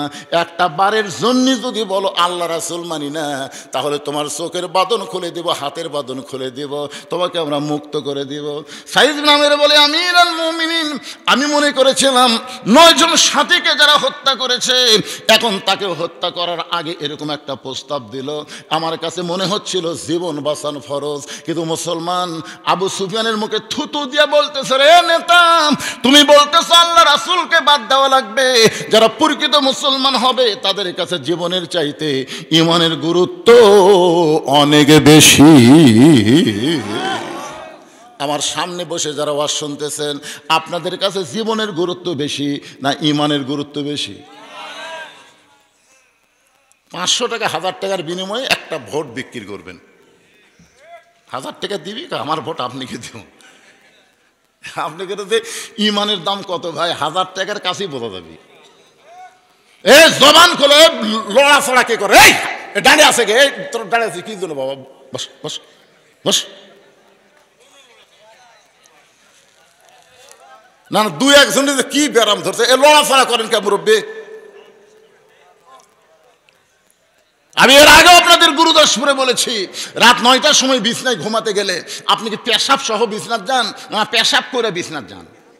কারণ আপনি জানেন ঘুমের একটা দাম আছে, এই পেশাবের কারণে ঘুমের ক্ষতি হোক, এই জন্য পেশাব টেশাব করে তারপরে বিছনাত যান। আপনি ঘুমের দাম বোঝেন, আল্লাহর কোরআনের দাম বোঝেন না?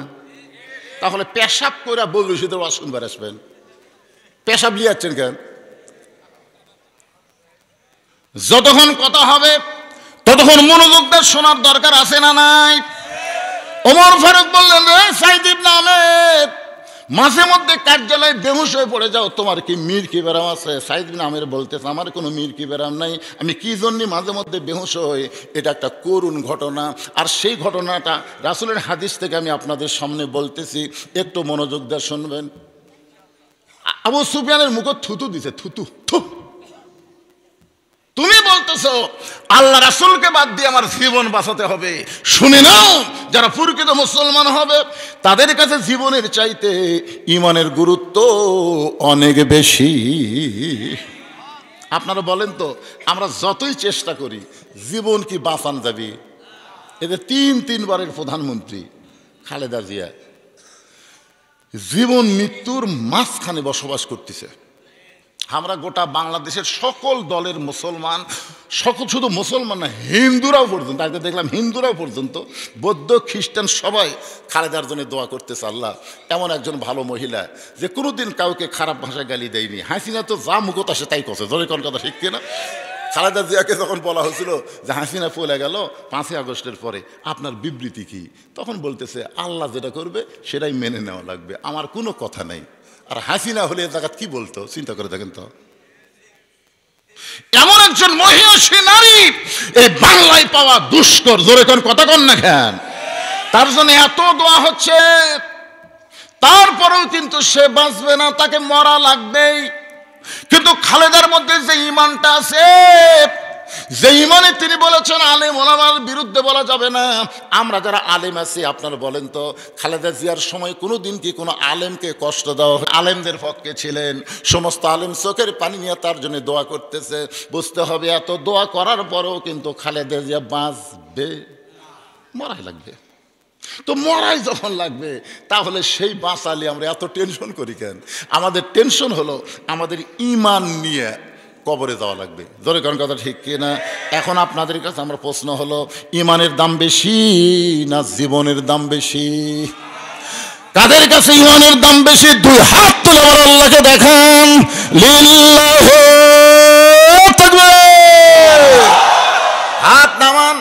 এই জন্য আল্লাহ তাআলা বললেন, ইয়া আইয়ুহাল্লাযীনা আমানু, আমাকে যারা বিশ্বাস স্থাপন করেছো, আত্তাকুল্লাহ হাক্কা তুকাতিহি ওয়া লা তামুতুন্না ইল্লা ওয়া আনতুম মুসলিমুন। আবু সুফিয়ান বলতেছে, রে মক্কার ছেলেরা, যুবকেরা শোনো, এতগুলো মানুষের মধ্যে যেই মুসলমান কোরআনের হাফেজ আমার মুখে থুতু দিয়া দিল, এখন আমি তাকে হত্যা করব, তাকে কেউ বাঁচাবার পারবে না। এখন দেখো আমি তাকে হত্যা করতেছি। রে কোরআনের হাফেজ মুসলমান খোয়াবিন আদি, তোমাকে হত্যা করা হবে, তুমি মৃত্যুবরণ করবা।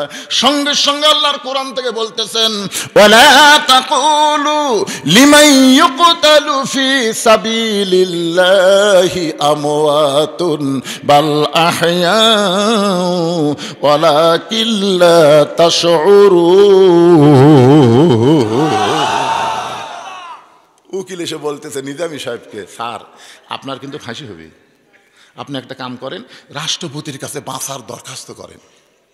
নিজামী খালি মুচকি মুচকি হাসে। উকিল কয়, হারে আপনাকে বাঁচার দরখাস্ত করবার বলতেছি, আপনি হাসেন কেন? বলে, হাসার কথা হলো তোমার কথা শুনে, তুমি যে বলতেছো রাষ্ট্রপতির কাছে দরখাস্ত লেখো। আরে রাষ্ট্রপতি হোক বাঁচাবি, আমি নিজের জীবনে দেখলাম বাংলাদেশ হওয়ার পরে 3টা রাষ্ট্রপতি ক্ষমতার থাকা অবস্থায় মরছে রে। একটা হলো শেখ মুজিবুর রহমান, জিয়াউর রহমান, জিল্লুর রহমান। যারা ক্ষমতা থাকতে মরে যায় তাদের কাছে কোনো ইমানদার জীবন ভিক্ষা চায় না। উকিল বলতেছে তাহলে আপনার ফাঁসি হবে, নিজামী বলতেছে আমার ফাঁসি হবে কিন্তু মৃত্যু হবে না। উকিল বলে ফাঁসি হলে মৃত্যু হবে না কেন? আল্লাহর কোরআন পড়তেছে, আল্লাহ রাস্তায় যাদেরকে হত্যা করা হয় তাদেরকে মৃত্যু বলো না, আমি আল্লাহ বলতেছি তারা জীবিত। আপনার বলেন তো এই কথা আমার না আল্লাহর? খুবাইব বিন আদি বলে, রে মক্কার কাফের নেতা শোনো, তুমি আমাকে হত্যা করবে কিন্তু আমাকে মারতে পারবে না। আল্লাহ বলেছেন আমার রাস্তায় যাদেরকে হত্যা করা হয় তাদেরকে তোমরা মৃত্যু বলো না। আল্লাহ বলেছেন বাল আহইয়াউ ওয়ালাকিন লা তাশউরুন, তারা অমর হয়ে যায়, তারা জীবিত হয়ে যায়, তোমাদের সাধারণ মাথা সেটা বুঝতে পারে না। এবার আবু সুফিয়ান বলতেছে, এর কথা শোনার পরে আমার কলিজার মধ্যে আগুন জ্বলতেছে। আমি কোরআনের হাফেজ মুসলমানের খুবাইব বিন আদির অঙ্গ প্রত্যঙ্গ বিক্রি করলাম। সাইদ ইবনে আমের বলে, আমিরুল মুমিনিন, আমি যদিও কাফের ছিলাম কিন্তু আমি চমকে গেলাম, একটা জীবিত মানুষের অঙ্গ প্রত্যঙ্গ বিক্রি করবে, এইটা কেমন মানুষ? এটা মানুষ? কে হাত নিবা, কে কান নিবা, কে চোখ নিবা, কে পা নিবা? কাফেরদের কোনো মানবতা নাই। আবু সুফিয়ান প্রত্যেকটা অঙ্গ প্রত্যঙ্গ দরদামে বিক্রি করলো। এমন সময় বলতেছে যে হাত কিনেছ, হাতটা কেটে নিয়ে যাও। কোরআন হাফিজের দিকে সাইদ বিন আমের বলে, আমি যদিও কাফের ছিলাম তাকায় দেখি তার মধ্যে কোনো ভয় নাই, ভীতি নাই। কারণ প্রকৃত ভয় কার জন্যে? এক ব্যক্তি এসে তার ডান হাত কেটে নিয়ে চলে গেল। আবু সুফিয়ান বলতেছে আমার হুকুমে তোমার ডান হাত কাটা হয়েছে, এখন বাম হাত কাটা হবে, এক সময় চোখ উপড়ানো হবে, কান কাটা হবে। কোরআন হাফেজ বলতেছে আবু সুফিয়ান আমার হাত কাটতে পারো, পাও কাটতে পারো, আমার চোখ উপড়াতে পারো, কিন্তু আমার কলিজা থেকে আমার আল্লাহ রাসূলকে তুমি বিচ্ছিন্ন করতে পারবে না। সাইদ ইবনে আমের বলে, আমিরুল মুমিনিন, আমি যদিও কাফের ছিলাম, এই কথা শোনার পরে আমি আস্তে আস্তে ওই মুসলমানের দিকে এগিয়ে আসলাম। এক সময় তার দেহের সমস্ত অঙ্গ প্রত্যঙ্গ কেটে নিয়ে চলে যায়। এরপর আবু সুফিয়ান তার বর্ষা দিয়া তার বুকের মধ্যে হত্যা করে, বর্ষা দিয়ে হত্যা করে সবাই যখন চলে গেল আমিও তাদের সঙ্গে চলে গেলাম। সবাই যখন রাতের অন্ধকারে ঘুমিয়ে গেছে আমি তখন ঘুমাইনি। ওই জায়গায় এসে মুসলমানের হাত পা চোখ কান সব একত্র করে আমার একটা চাদরের মধ্যে টোপলা করে আমি চিন্তা করলাম, যেই মক্কায় কোনো মানবতা নাই, একটা জীবন্ত মানুষকে এইভাবে হত্যা করা হয়, এই মক্কায় আমি আর থাকবো না। আমি খুবাইব বিন আদির অঙ্গ প্রত্যঙ্গগুলো টোপলা করে কান্দে করে আমি মদিনার দিকে রওনা দিলাম। বীরে মাওনা যেখানে হাফেজদেরকে হত্যা করা হয়েছে ওই জায়গায় কোরআনের হাফেজকে আমি দাফন করে আমি মদিনায় চলে গেলাম। মদিনায় যাওয়ার পরে আল্লাহর নবী আমার চেহারার দিকে দেখে মুস্কি হাসিতে বললেন, একজন জান্নাতে চলে গেছে আর একজন জান্নাতের পথে এসে দাঁড়িয়ে আছে। আমি সঙ্গে সঙ্গে কলমা পড়ে মুসলমান হয়ে গেলাম। আমিরুল মুমিনিন এখনো যখন কার্যালয়ে কাজ করতে করতে ওই কোরআনের হাফেজ খুবাইব বিন আদির কথা আমার চোখে ভেসে ওঠে, আমি তখন আর সহ্য করতে পারি না, আমি কাঁদতে কাঁদতে বেহুশ হয়ে পড়ে যাই। সমস্ত ইয়ামিনের জনগণ বলতেছে আমাদের প্রধানমন্ত্রীর জীবনে এমন একটা করুণ ঘটনা ঘটে গেছে, যেই ঘটনা খেয়াল করলে তিনি স্থির থাকতে পারেন না, কাঁদতে কাঁদতে বেহুশ হয়ে যায়। এই কথা যদি আমরা আগে জানতাম তাহলে ৩ নম্বর অভিযোগ আমরা কোনোদিন করতাম না। আজকে জানার পরে আমরা সর্বসম্মতিক্রমে প্রতিদিন হঠাৎ কার্যালয়ে বেহুশ হয়ে যায়, এই ৩য় অভিযোগকে আমরা উইথড্র করে নিলাম। ওমর ফারুক বলতেছে আমি কিছু বলার আগে যারাই অভিযোগ করছে তারাই যদি উইথড্র করে নেয় তাহলে ৪ নম্বর। রাত্রেবেলা তুমি যখন বিছনায় ঘুমিয়ে যাও তোমাকে শত ডাকাডাকি করলেও তুমি নাকি ঘরের দরজা খোলো না, অথচ তুমি জানো আমি ওর যেদিন থেকে মদিনার খলিফার দায়িত্ব পাইছি সেদিন থেকে আমি অর্ধজাহানের খলিফা হইয়াও রাত্রে ঘুমাই না। আর তুমি সামান্য একটা প্রদেশের গভর্নর হয়ে রাত্রেবেলা দরজা জানলা বন্ধ করে ঘুমাও, শত বিপদে পড়ে তোমাকে ডাকলেও তুমি কোনোদিন ডাকে সাড়া দাও না। আপনারা বলেন তো যখন কোরআন দিয়ে রাষ্ট্র চলবে তখন কি নেতা খোঁজা লাগবে? নেতা খোঁজা লাগবে? নেতারাই কিন্তু তখন দুঃখী মানুষকে খুঁজে খুঁজে বেড়াবে। একদিন গভীর রাত্রে হযরত ওমর একটা দুঃখী মানুষকে পাইছে, দুঃখী মানুষ মরুভূমির মধ্যে তাঁবু টাঙ্গায়া, তার ভিতরে দুইটা বাচ্চা শুধু মা মা বলে কাঁদতেছে। আর মা বলতেছে, বাবা একটু ধৈর্য ধরো, গোস্ত সিদ্ধ হলেই তোমাদের খাবার দেব। ওমর ফারুক চিন্তায় পড়ে গেলেন, দুম্বার গোস্ত হলে বড়জোর 8 ঘন্টা লাগবে, উটের গোস্ত হলে বড়জোর 1 ঘন্টা লাগবে। এত গভীর রাত হয়ে গেল, এখন পর্যন্ত গোস্ত সিদ্ধ হয় না। এটা কেমন মা? এটা শোনার পরে তো অর্ধজাহানের খলিফার স্থির থাকতে পারলেন না। এবার তাঁবুর নিকটে গিয়ে বললেন, মা তোমার অন্তরে কোনো দয়া নাই, তোমার সন্তান দুইটা ক্ষুধার জ্বালায় কান্দে, আর এখনো পর্যন্ত তোমার গোস্ত সিদ্ধ হয় না। এমন কি গোস্ত সিদ্ধ করো, এত রাত হয়ে গেল তোমার যে গোস্ত সিদ্ধ হয় না? মেয়েটা বলে, পথিক আমার বাড়ি হলো ইয়ামিন দেশে, আমি শুনতে পাইছি মদিনার খলিফা ওমর অত্যন্ত ভালো মানুষ। এই ভালো মানুষের কাছে আমার দুইটা এতিম বাচ্চাকে নিয়ে আমি আসলাম। গতকাল বিকেলবেলা ওমরের দরবারে আমি যাওয়ার চাই, কিন্তু এত মানুষের ভিড় আমি ঢুকতে পারলাম না। আমি মনে মনে নিয়ত করেছি আগামীকাল সকালবেলায় ওমরের দরবারে যাব। আমার দুইটা এতিম বাচ্চাকে নিয়ে আমি মরুভূমির মধ্যে তাঁবু টাঙ্গাইয়া ওই তাঁবুর মধ্যে আমার সন্তানকে বুকের মধ্যে নিয়ে ঘুমাবার চাই, কিন্তু আমার সন্তান দুইটার এত খিদে লাগছে, বারবার শুধু মা মা বলে কান্দে। আমি একজন মা হয়ে কি করব? আমার সন্তান দুইটাকে সান্ত্বনা দেওয়ার জন্যে আমি পাতিলের মধ্যে পানি পাথর দিয়ে ওই পানির পাথর সিদ্ধ করতেছে, আর বলতেছি, বাবা গোস্ত সিদ্ধ হলেই তোমাদের খাবার দিব।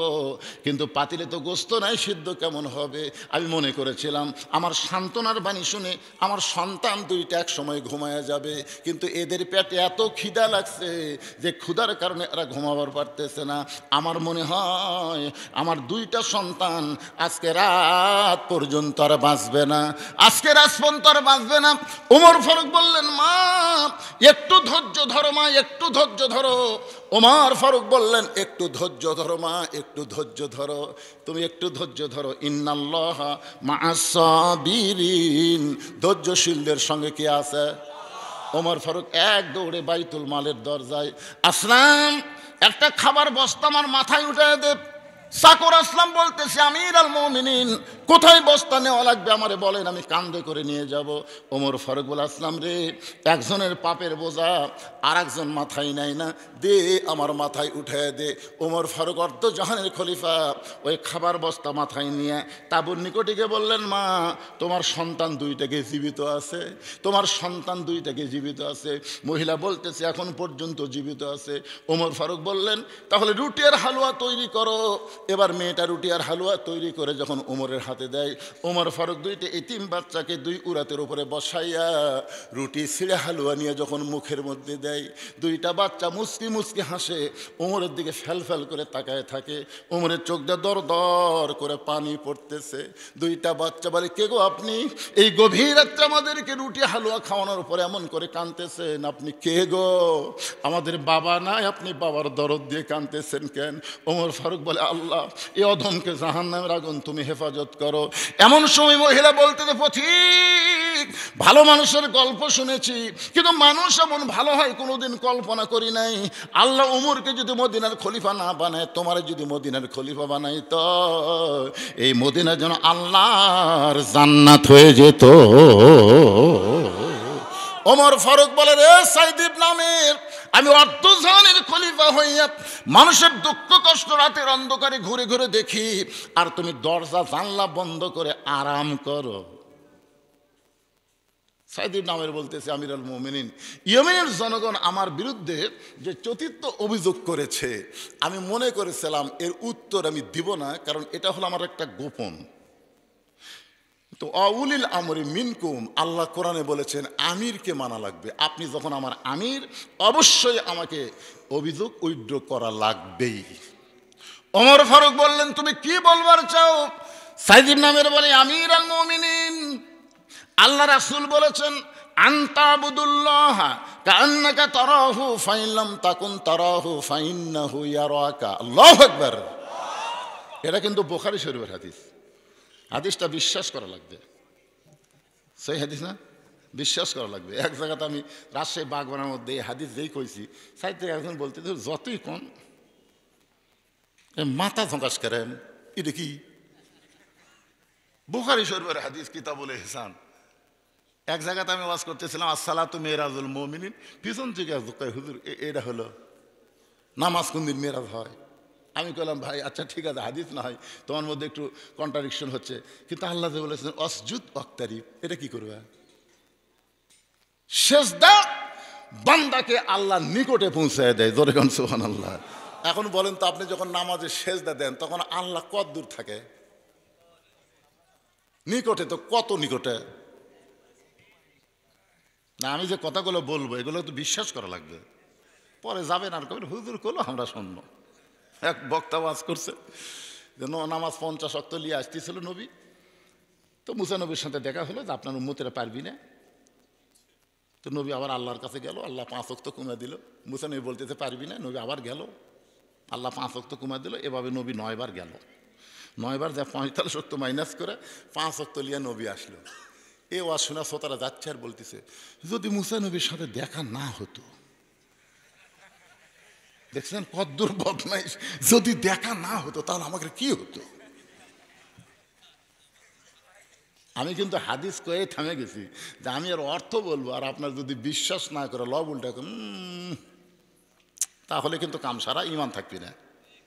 বিশ্বাস করা লাগবে, খালি শুনলে হবে না, এটা কলিজাতে বিশ্বাস করা লাগবে। রাজি আছেন?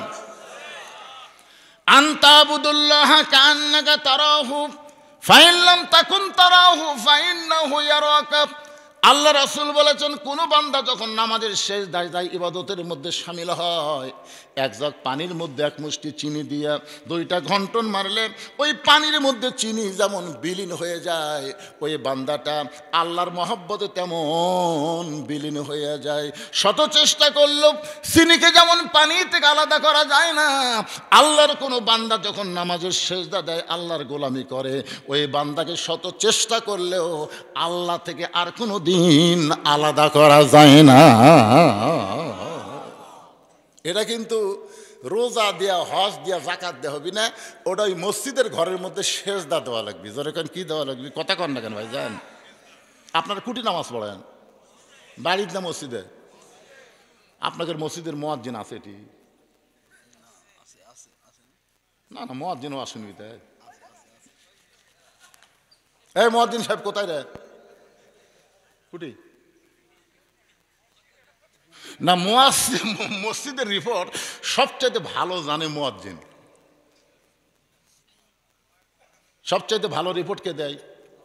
আমি এক মসজিদে গেছি আসর নামাজ পড়বার, যা দিকে গোটা টাইসের উপর ধুলে, লোক দেখুন কে রে ভাই মুয়াজ্জিন ধুলে কেন?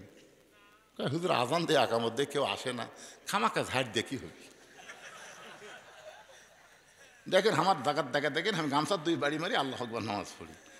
তাই বললাম তাহলে মসজিদ ঝাড় দেন না? দেই হুজুর, নামাজের দিন দেই হুজুর। এগুলো মুয়াজ্জিন তোমাদের আক্কেলপুরে নামাজের দিন কোনটা? জুমার দিন হুজুর। জুমার দিন সারা এলাকার লোক নামাজের দিন কয় না।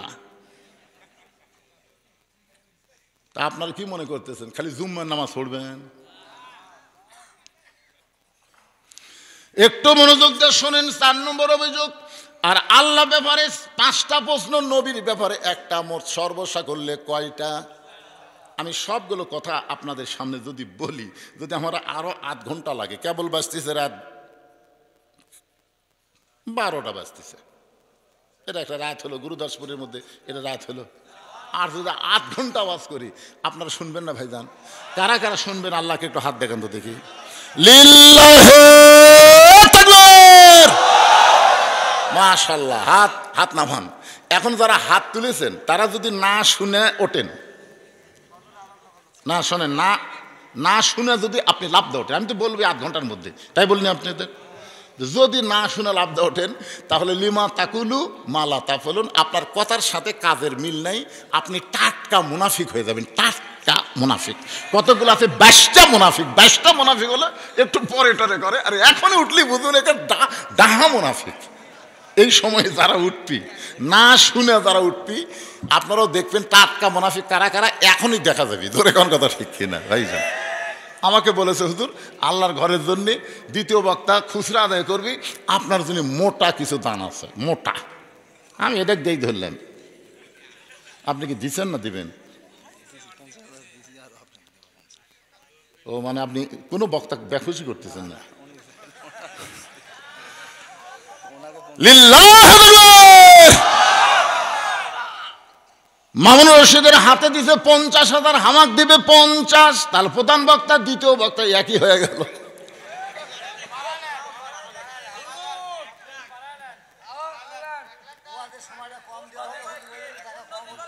হ্যাঁ,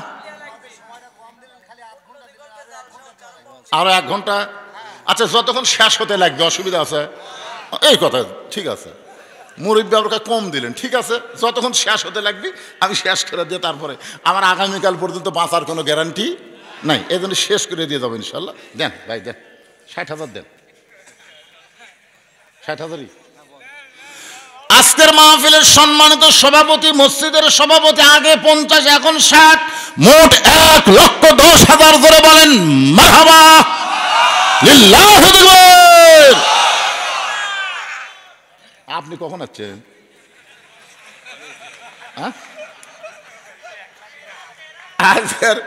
আজকের অতিথিগুলো আসতেছে, চুপ করে বসে আছে। এর আগে আব্দুল হাকিম ভাই আসলো, যখন যাচ্ছে আমি যাচ্ছি, আমি দেখতে পাইনি। আপনি আবার আসছেন, একটা শুভেচ্ছা, প্রধান অতিথি আসতেছে, একটা জনগণক জানার লাগবে না? এরকম আসার নিয়ম কতদিন থেকে শুরু হচ্ছে? না না, এরকম তো লোক লোক করে আসার নিয়ম তো আগে গুরুদাসপুর ছিল না, এটা শুরু হচ্ছে কবে থেকে?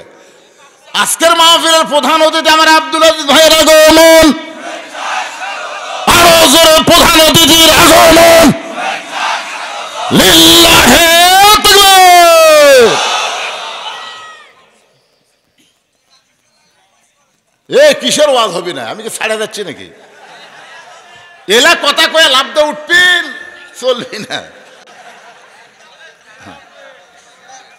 এই স্লিপগুলো আমি বলে পারবো না, বলবেন? আচ্ছা ঠিক আছে, না ওয়াজ তো চলবে ইনশাল্লাহ। কালেকশন আপনারা দিবেন, আমি করব। এই ঘেঙ্গা ঘেঙ্গা কালেকশন প্রধান বক্তব্য হবে না, কারণ জনগণ বিরক্ত হবে, ঠিক না? ঘেঙ্গা ঘেঙ্গা হবে না। মসজিদের আপনি সভাপতি, সেক্রেটারিকে আপনি দিছেন না? দিবেন তো কি দিছেন আপনি? আবার কয় হবি না? 10,000 আর 40,000 দেন। কত?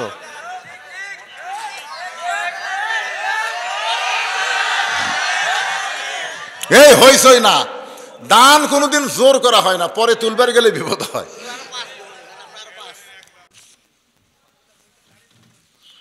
আবু তহা আদনান তার স্ত্রীকে তালাক দিয়ে আবার বিয়ে করছে, ইসলামের দৃষ্টিতে এটা কিভাবে দেখছেন? শালারে, এক মৌলবীর নাম করলো রে, এখন বড় বিপদ ফেলে দিলেন বারে।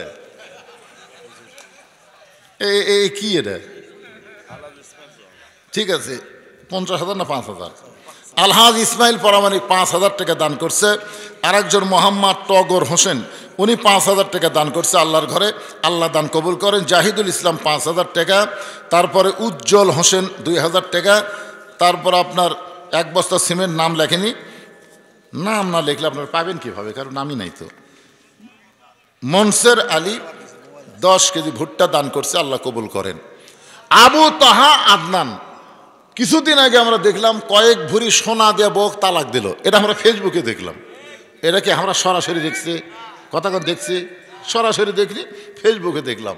ওই মেয়ে সাবিকুন নাহার, ওই মেয়ে বহু কথা আবু তাহা আদনানের বিরুদ্ধে বলছে, বহু কথা। সেটা বাংলাদেশের বহু মানুষ শুনে আবু তাহা আদনানকে বলছে ই তো ভালো না, অনেকে বলছে আর ওয়াজ শোনায় যায় না, বহু কিছু বলছে। আবার কতগুলো আলেম বলছে তা আলেম না, ওই জেনারেল শিক্ষায় শিক্ষিত, হঠাৎ বক্তা, যুবকদের আইডল, মানে অনেক কিছু বলে তার বদনাম করলো। আবার আজকে শুনতেছি ওই বক আবার নিল। দেশত কি মেয়ে মানুষের অভাব পড়ছে? ছাড়া দিয়ে আবার লেওয়া। এখন আমরা হুজুরা কি করি? কারণ তালাক কয়েক প্রকার, একটা হলো তালাকে মোগাল্লাজা, এই তালাক দিলে আবার সে বউক লিবার গেলে ওই বউক অন্য জায়গায় বিয়া বসা লাগবে 3 মাস 10 দিন পর। ওই লোক যদি স্বেচ্ছায় ছেড়ে দেয়, আবার 3 মাস 10 দিন পরে ওই মেয়ে যদি রাজি হয়, তাহলে বিয়া করার বিধান ইসলামে আছে। তবে খাপসা কাম না করাই ভালো। কথা কন, এই কামটা খুবই খারাপ লাগতেছে না? এক জায়গায় বিয়ে হবি, উই আবার ছাড়িয়ে দিবি, ওই অপেক্ষা বসে থেকে আবার সেই বউক লেওয়া, এটা একটা কেমন কাম? দেশত মেয়ে থাকতে এরকম বিয়া না করাই ভালো। কিন্তু এখানে কারোর সাথে বিয়া বসলো কিনা, ও কয় তালাক দিল সেটাও জানি না। তালাকে খোলা একটা তালাক আছে, খোলা তালাক মানে 3 তালাক না দেয় 1 তালাক 2 তালাক, যাকে বলে শাসন তালাক। এরকম তালাক যদি হয় তাহলে লেওয়া যায়। আমার কথা কি বুঝলেন? কিন্তু আমরা তো গোড়ের খবর জানি না, এখন না জানা ফতুয়া কিভাবে দেই। তবে আলেম ওলামা একটু সতর্ক থাকা দরকার, ঠিক কিনা বলেন? একটু সতর্ক হওয়া দরকার। এই বইয়ের কারণেই কিন্তু আবু তোহা আদনান একটা গুমের নাটক করছে। জোরে কোন কথা ঠিক? আপনাদের মনে আছে, হাই রে হাই হেরে গেল রে, আখার পাওয়া যাবে রে। কে কি ফেসবুকে লিখলো যে হাসিনা সরকার গুম করছে, এ করছে সে করছে, পরে কিছুই নয়। এই 2 বইয়ের ফেতনার জন্য ওই আপাতত রেস্টে আছিল, এক হোটেলের মধ্যে রেস্টে আছে। দেখি বইয়েরা কি করে। আবার এইটাই শুরু হলো, আবার এটা শুরু হলো। এইটা নিয়ে আমি চূড়ান্ত কোনো ফতুয়া দিলাম না, চূড়ান্ত কোনো ফতুয়া আমি দেইনি। আপনারা চাইছেন এভাবে সমাজের মধ্যে আলেমদেরকে কটাক্ষ করা, ঘৃণিত সৃষ্টি করা, না করাই ভালো, ঠিক কিনা বলেন? আসেন, যেই কথা বলতেছিলাম, সাইদ ইবনে আমের বলে আমির আল মুমিনিন, আমি 5 ওয়াক্ত নামাজের ইমামতি করি। 5 ওয়াক্ত নামাজের ভিতর আমি ঢুকতে পারি না, কারণ যখন কেউ নামাজ পড়ায় তখন ইচ্ছা মতো সেজদা দিবার পারবে? আচ্ছা, ইমাম সাহেব যদি সেজদায় যায় আল্লাহর মহব্বতে সুবহান রাব্বিল আলা সুবহান রাব্বিল আলা কোতে কোতে 101 বার কষে, পিছনের মুসল্লিরা সেজদা থাকবি? কারণ সেজদাই তো আল্লাহর সাথে মিলন হওয়ার মাধ্যম। এখন সেজদার যা একের ইমাম সাহেব আল্লাহর সাথে মিলিত হয়ে গেছে, মানে আল্লাহর মহব্বতে পাগল হয়ে সেজদাতে আছে, পিছনের মুসল্লি মাথা তুলে কবি করে হুজুর বাইসে আছে না মরিছে। এই জন্য ফতুয়ার কিতাব হলো, মসজিদের মধ্যে তুমি যখন ইমামতি করবা তোমার ইচ্ছা মতো রুকু সেজদা করতে পারবা না। 3 বার সুবহান রাব্বিল আযীম, 3 বার সুবহান রাব্বিল আলা, বড় জোর 5 বার, তার বেশি করা যাবে। এটা ফরজ নামাজের নিয়ম। সাইদ নামের বলে আমির আল মুমিনিন, আমি 5 ওয়াক্ত নামাজের ভিতরে ঢুকতে পারি না। নামাজের হুকুম অনুযায়ী, নিয়ম অনুযায়ী আমাকে নামাজ পড়াতে হয়। কিন্তু আমি যখন এশার নামাজ পড়ে বাড়িতে আসি, বাড়িতে আসার পরে আমি আল্লাহর কোরআন তেলাওয়াত করি। কারণ দিনের বেলা কাজ কামের কারণে, দায়িত্বের কারণে আমি আল্লাহর কোরআন ঠিক মতো তেলাওয়াত করতে পারি না। এদিন এশার নামাজের পরে আমি তেলাওয়াতের মধ্যে সামিল হই। এই তেলাওয়াত করতে করতে আল্লাহর কোরআনের মধ্যে নিজের অস্তিত্ব বিলীন হয়ে যায়। আপনারা বুঝবার পারতেছেন, আমি নিজের চোখে দেখছি কোরআন তেলাওয়াত করতে করতে যে কোরআনের মধ্যে ঢুকে যায়, তার একটা প্রমাণ হলো আমার মাদ্রাসা। একটা ছেলে কোরআন শরীফ লেখালে এরকম ঝুঁকতে স্যার পড়তেছে। আমি চিন্তা করলাম আমরা আলিয়ার ছাত্র তো কেন ঝোঁকে খেয়া, কিন্তু এই যে কোরআনের ঝোঁক, ইজা জুকির আল্লাহু ওয়াজিলাত কুলুবুহুম, আমি পিছন দিক থেকে আস্তে করে যাই ধরছি, যেই ধরছি ওর পড়া বন্ধ। আমি বললাম পড়, না হুজুর আপনি ছাড়া দেন, আপনি ছাড়া দেন, তারপর আমি পড়ব। যেই ছাড়া দিছি একটু দূরে এসে আমি চিন্তা করলাম এই যে ঝুঁকতেছে আর কোরআন পড়তেছে, এই ঝোঁক আর কোরআন পড়াটা দেখতে কেমন। কিছুক্ষণ পর আমি চোখ বন্ধ করলাম, ইয়ানজুরু বি নূরিল্লাহ, আমি একটু নূরের চোখ দিয়ে দেখার চেষ্টা করলাম। ওই বাচ্চার দিকে তাকায় দেখি ওই বাচ্চা দুনিয়ার কোনো মাদ্রাসায় না, যেন জান্নাতের মধ্যে জান্নাতের কবিতা হয়ে বাকবাকম করতেছে। কারণ যখন কেউ কোরআন পড়ে সে নিজের পড়া পড়ে না, সে আল্লাহর পড়া পড়ে। আর আল্লাহর পড়া কোরআন যখন পড়ে, সে আল্লাহর মহব্বত যদি কলিজার মধ্যে না ঢোকায়, তাকে আল্লাহ 30 পারা কোনোদিন সিনার মধ্যে দিবে না। জোরে কোন কথা ঠিক কিনা? আপনারা কি মনে করেন এই 30 পারা কোরআন হেফজ করে এটা কি তুই আমি ব্যাপার নাকি? 2-4টা সুরায় 2-4টা দোয়াই আমরা মুখস্থ হওয়ার পারি না। আর 30 পারা কোরআন এই সিনের মধ্যে যারা ঢুকাইছে, মনে করবেন না ওরা সাধারণ মানুষ। এরা আল্লাহর মহব্বতে নিজের অস্তিত্বকে বিলীন করে দিলেই আল্লাহ 30 পারা কোরআন নিয়ামত তাকে দান করে। ধরে কর সুবহানাল্লাহ। সাইদ ইবনে আমের বলে আমির আল মুমিনিন, আল্লাহর কোরআন তেলাওয়াত করতে করতে আমি নামাজের মধ্যে দাঁড়ায় যাই। আমি যখন নামাজের মধ্যে দাঁড়ায় যাই, কোরআন তেলাওয়াত করি, ওই সময় আল্লাহর মহব্বতে নিজের অস্তিত্ব বিলীন করে দেয়। এমন সময় আমার দরজায় কে ডাকে, বিপদে পড়ে ডাকতেছি। কে কোনদিন ডাকলো? ওই আল্লাহর শপথ করে বলতেছি আমি নিজে কিছুই বলতে পারি না। সমস্ত ইয়ামিনের জনগণ বলতেছে আমাদের প্রধানমন্ত্রী সারাদিন কার্যালয়ে কাজকাম করে, আর এইরকম পরিবেশে অভাবের ভিতর থেকে আবার সারা রাত কোরআন তেলাওয়াত করে, আল্লাহর নামাজ পড়ে। আর তার বিরুদ্ধে আমার অভিযোগ করলাম তার বাড়ির দরজা ঘাটাঘাটাকি করলে সে দরজা খুলে, দরজা কেমনে খুলবে?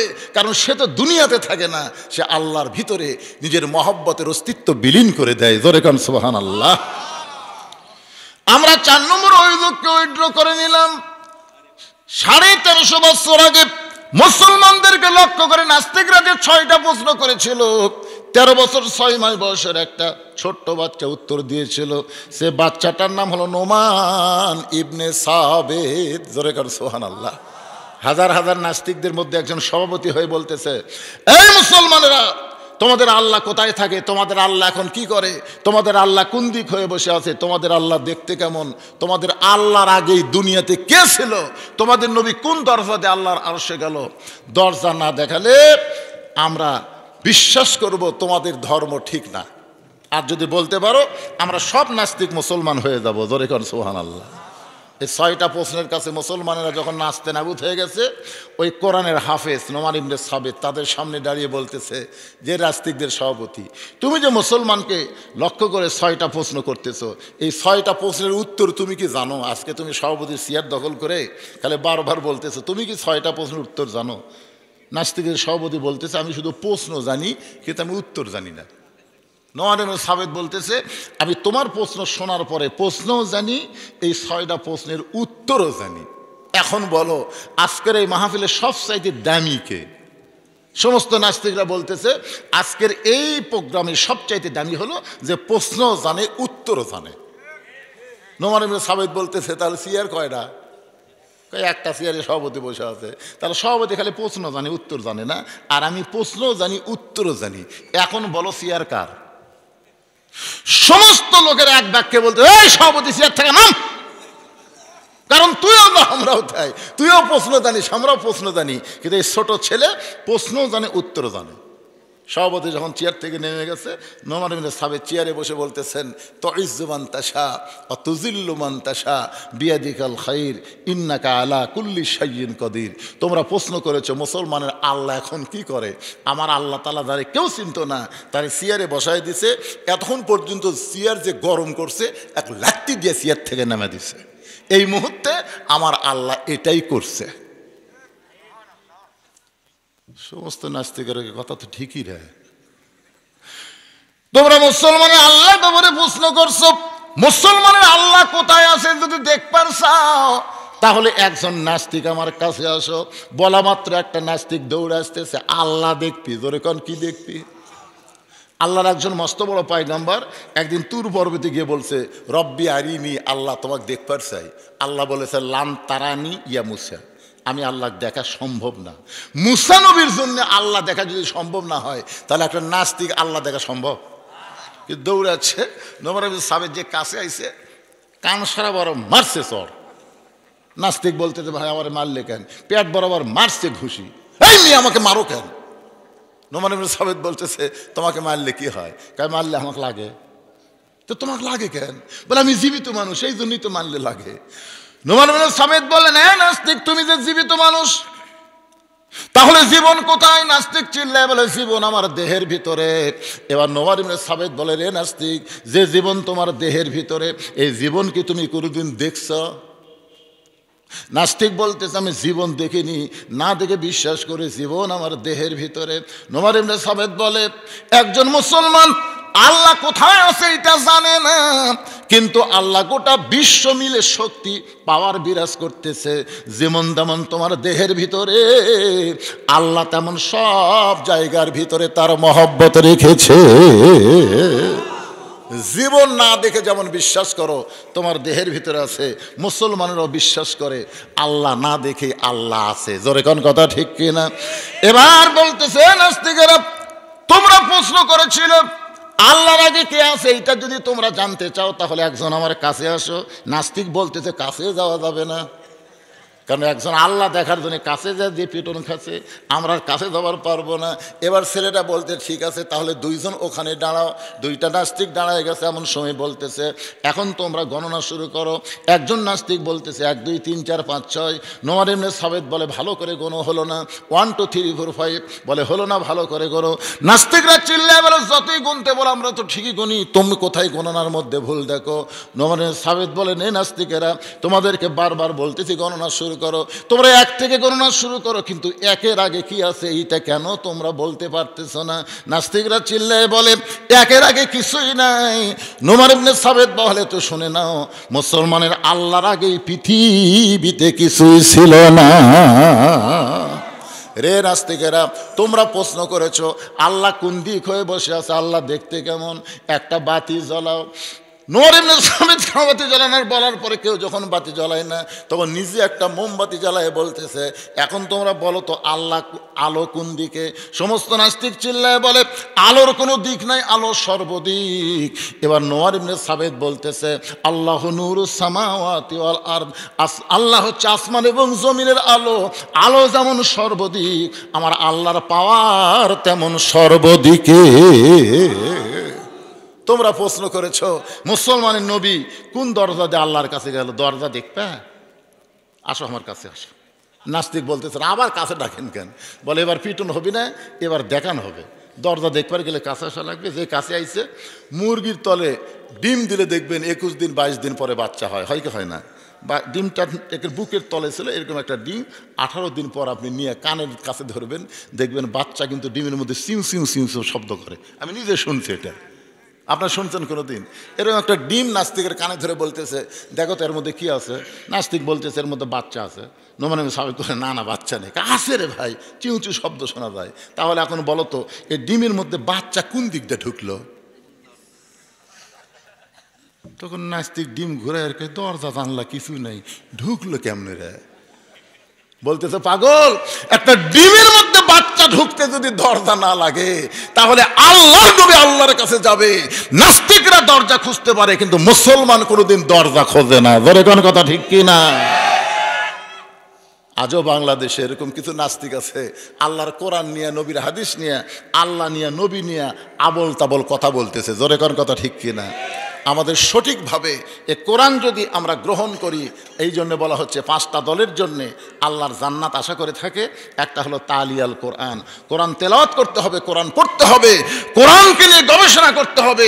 অনুনাজ্জিলু মিনাল কোরআনি মা হুয়া শিফাউ ওয়া রাহমাতুল লিল মুমিনিন, সব সমস্যার সমাধান দিতে পারে আল কোরআন।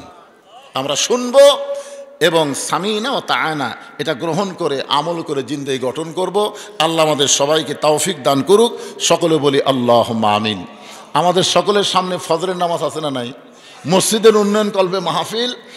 আপনাদের গ্রামে যে কয়জন ফজরের নামাজ মসজিদে পড়ে এরাই হলো মুসলমান, আর যারা পড়ে না এরা হলো মুনাফিক।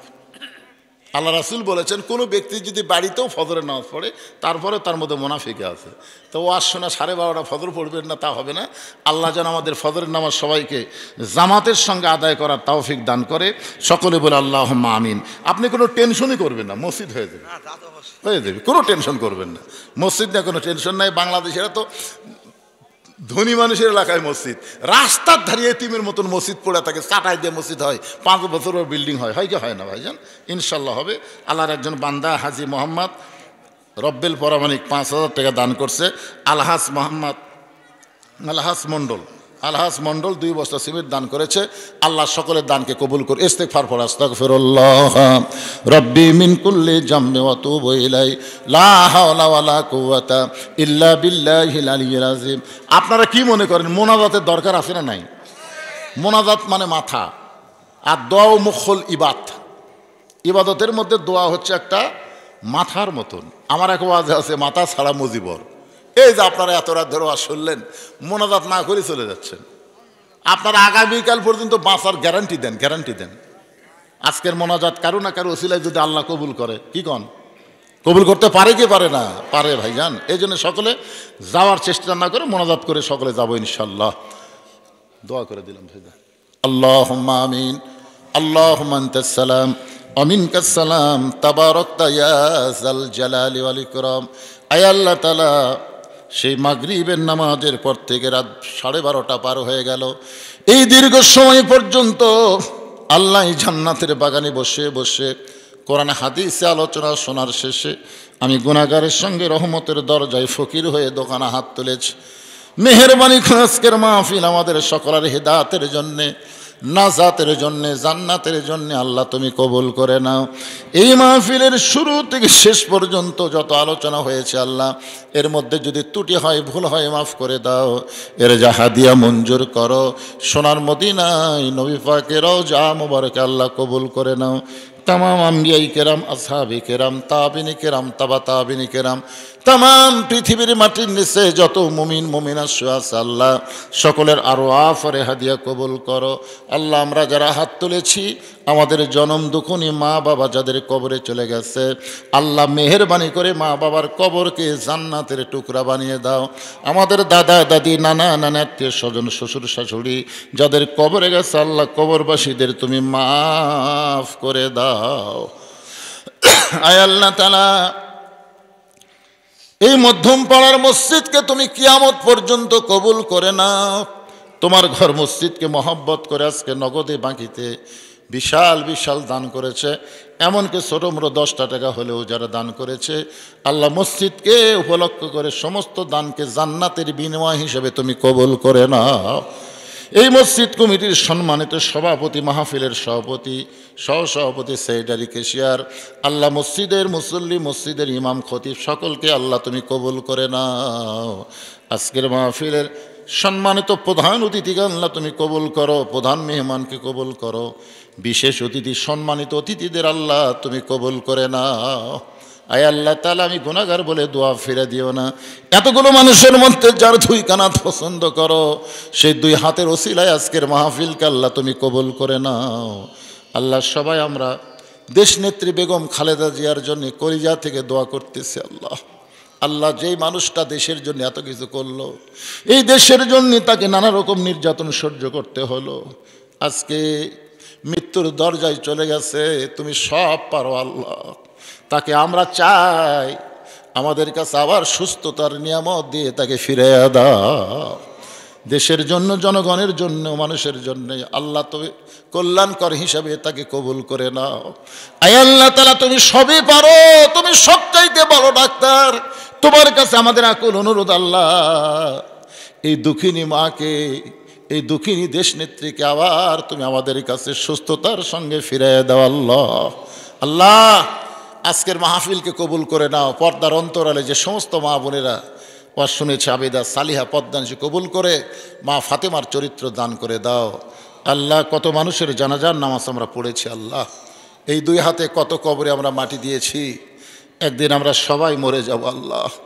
যেদিন আমাদের মৃত্যু হবে, দিনটা যেন জুমার দিন হয়, মাসটা যেন রমজান মাস হয়, ইমানের সাথে, ইজ্জতের সাথে দুনিয়া থেকে বিদায় নেওয়ার সময় আমাদের জবানে তুমি জারি করে দিও, লা ইলাহা ইল্লাল্লাহু মুহাম্মাদুর রাসূলুল্লাহ সাল্লাল্লাহু আলাইহি সাল্লাম।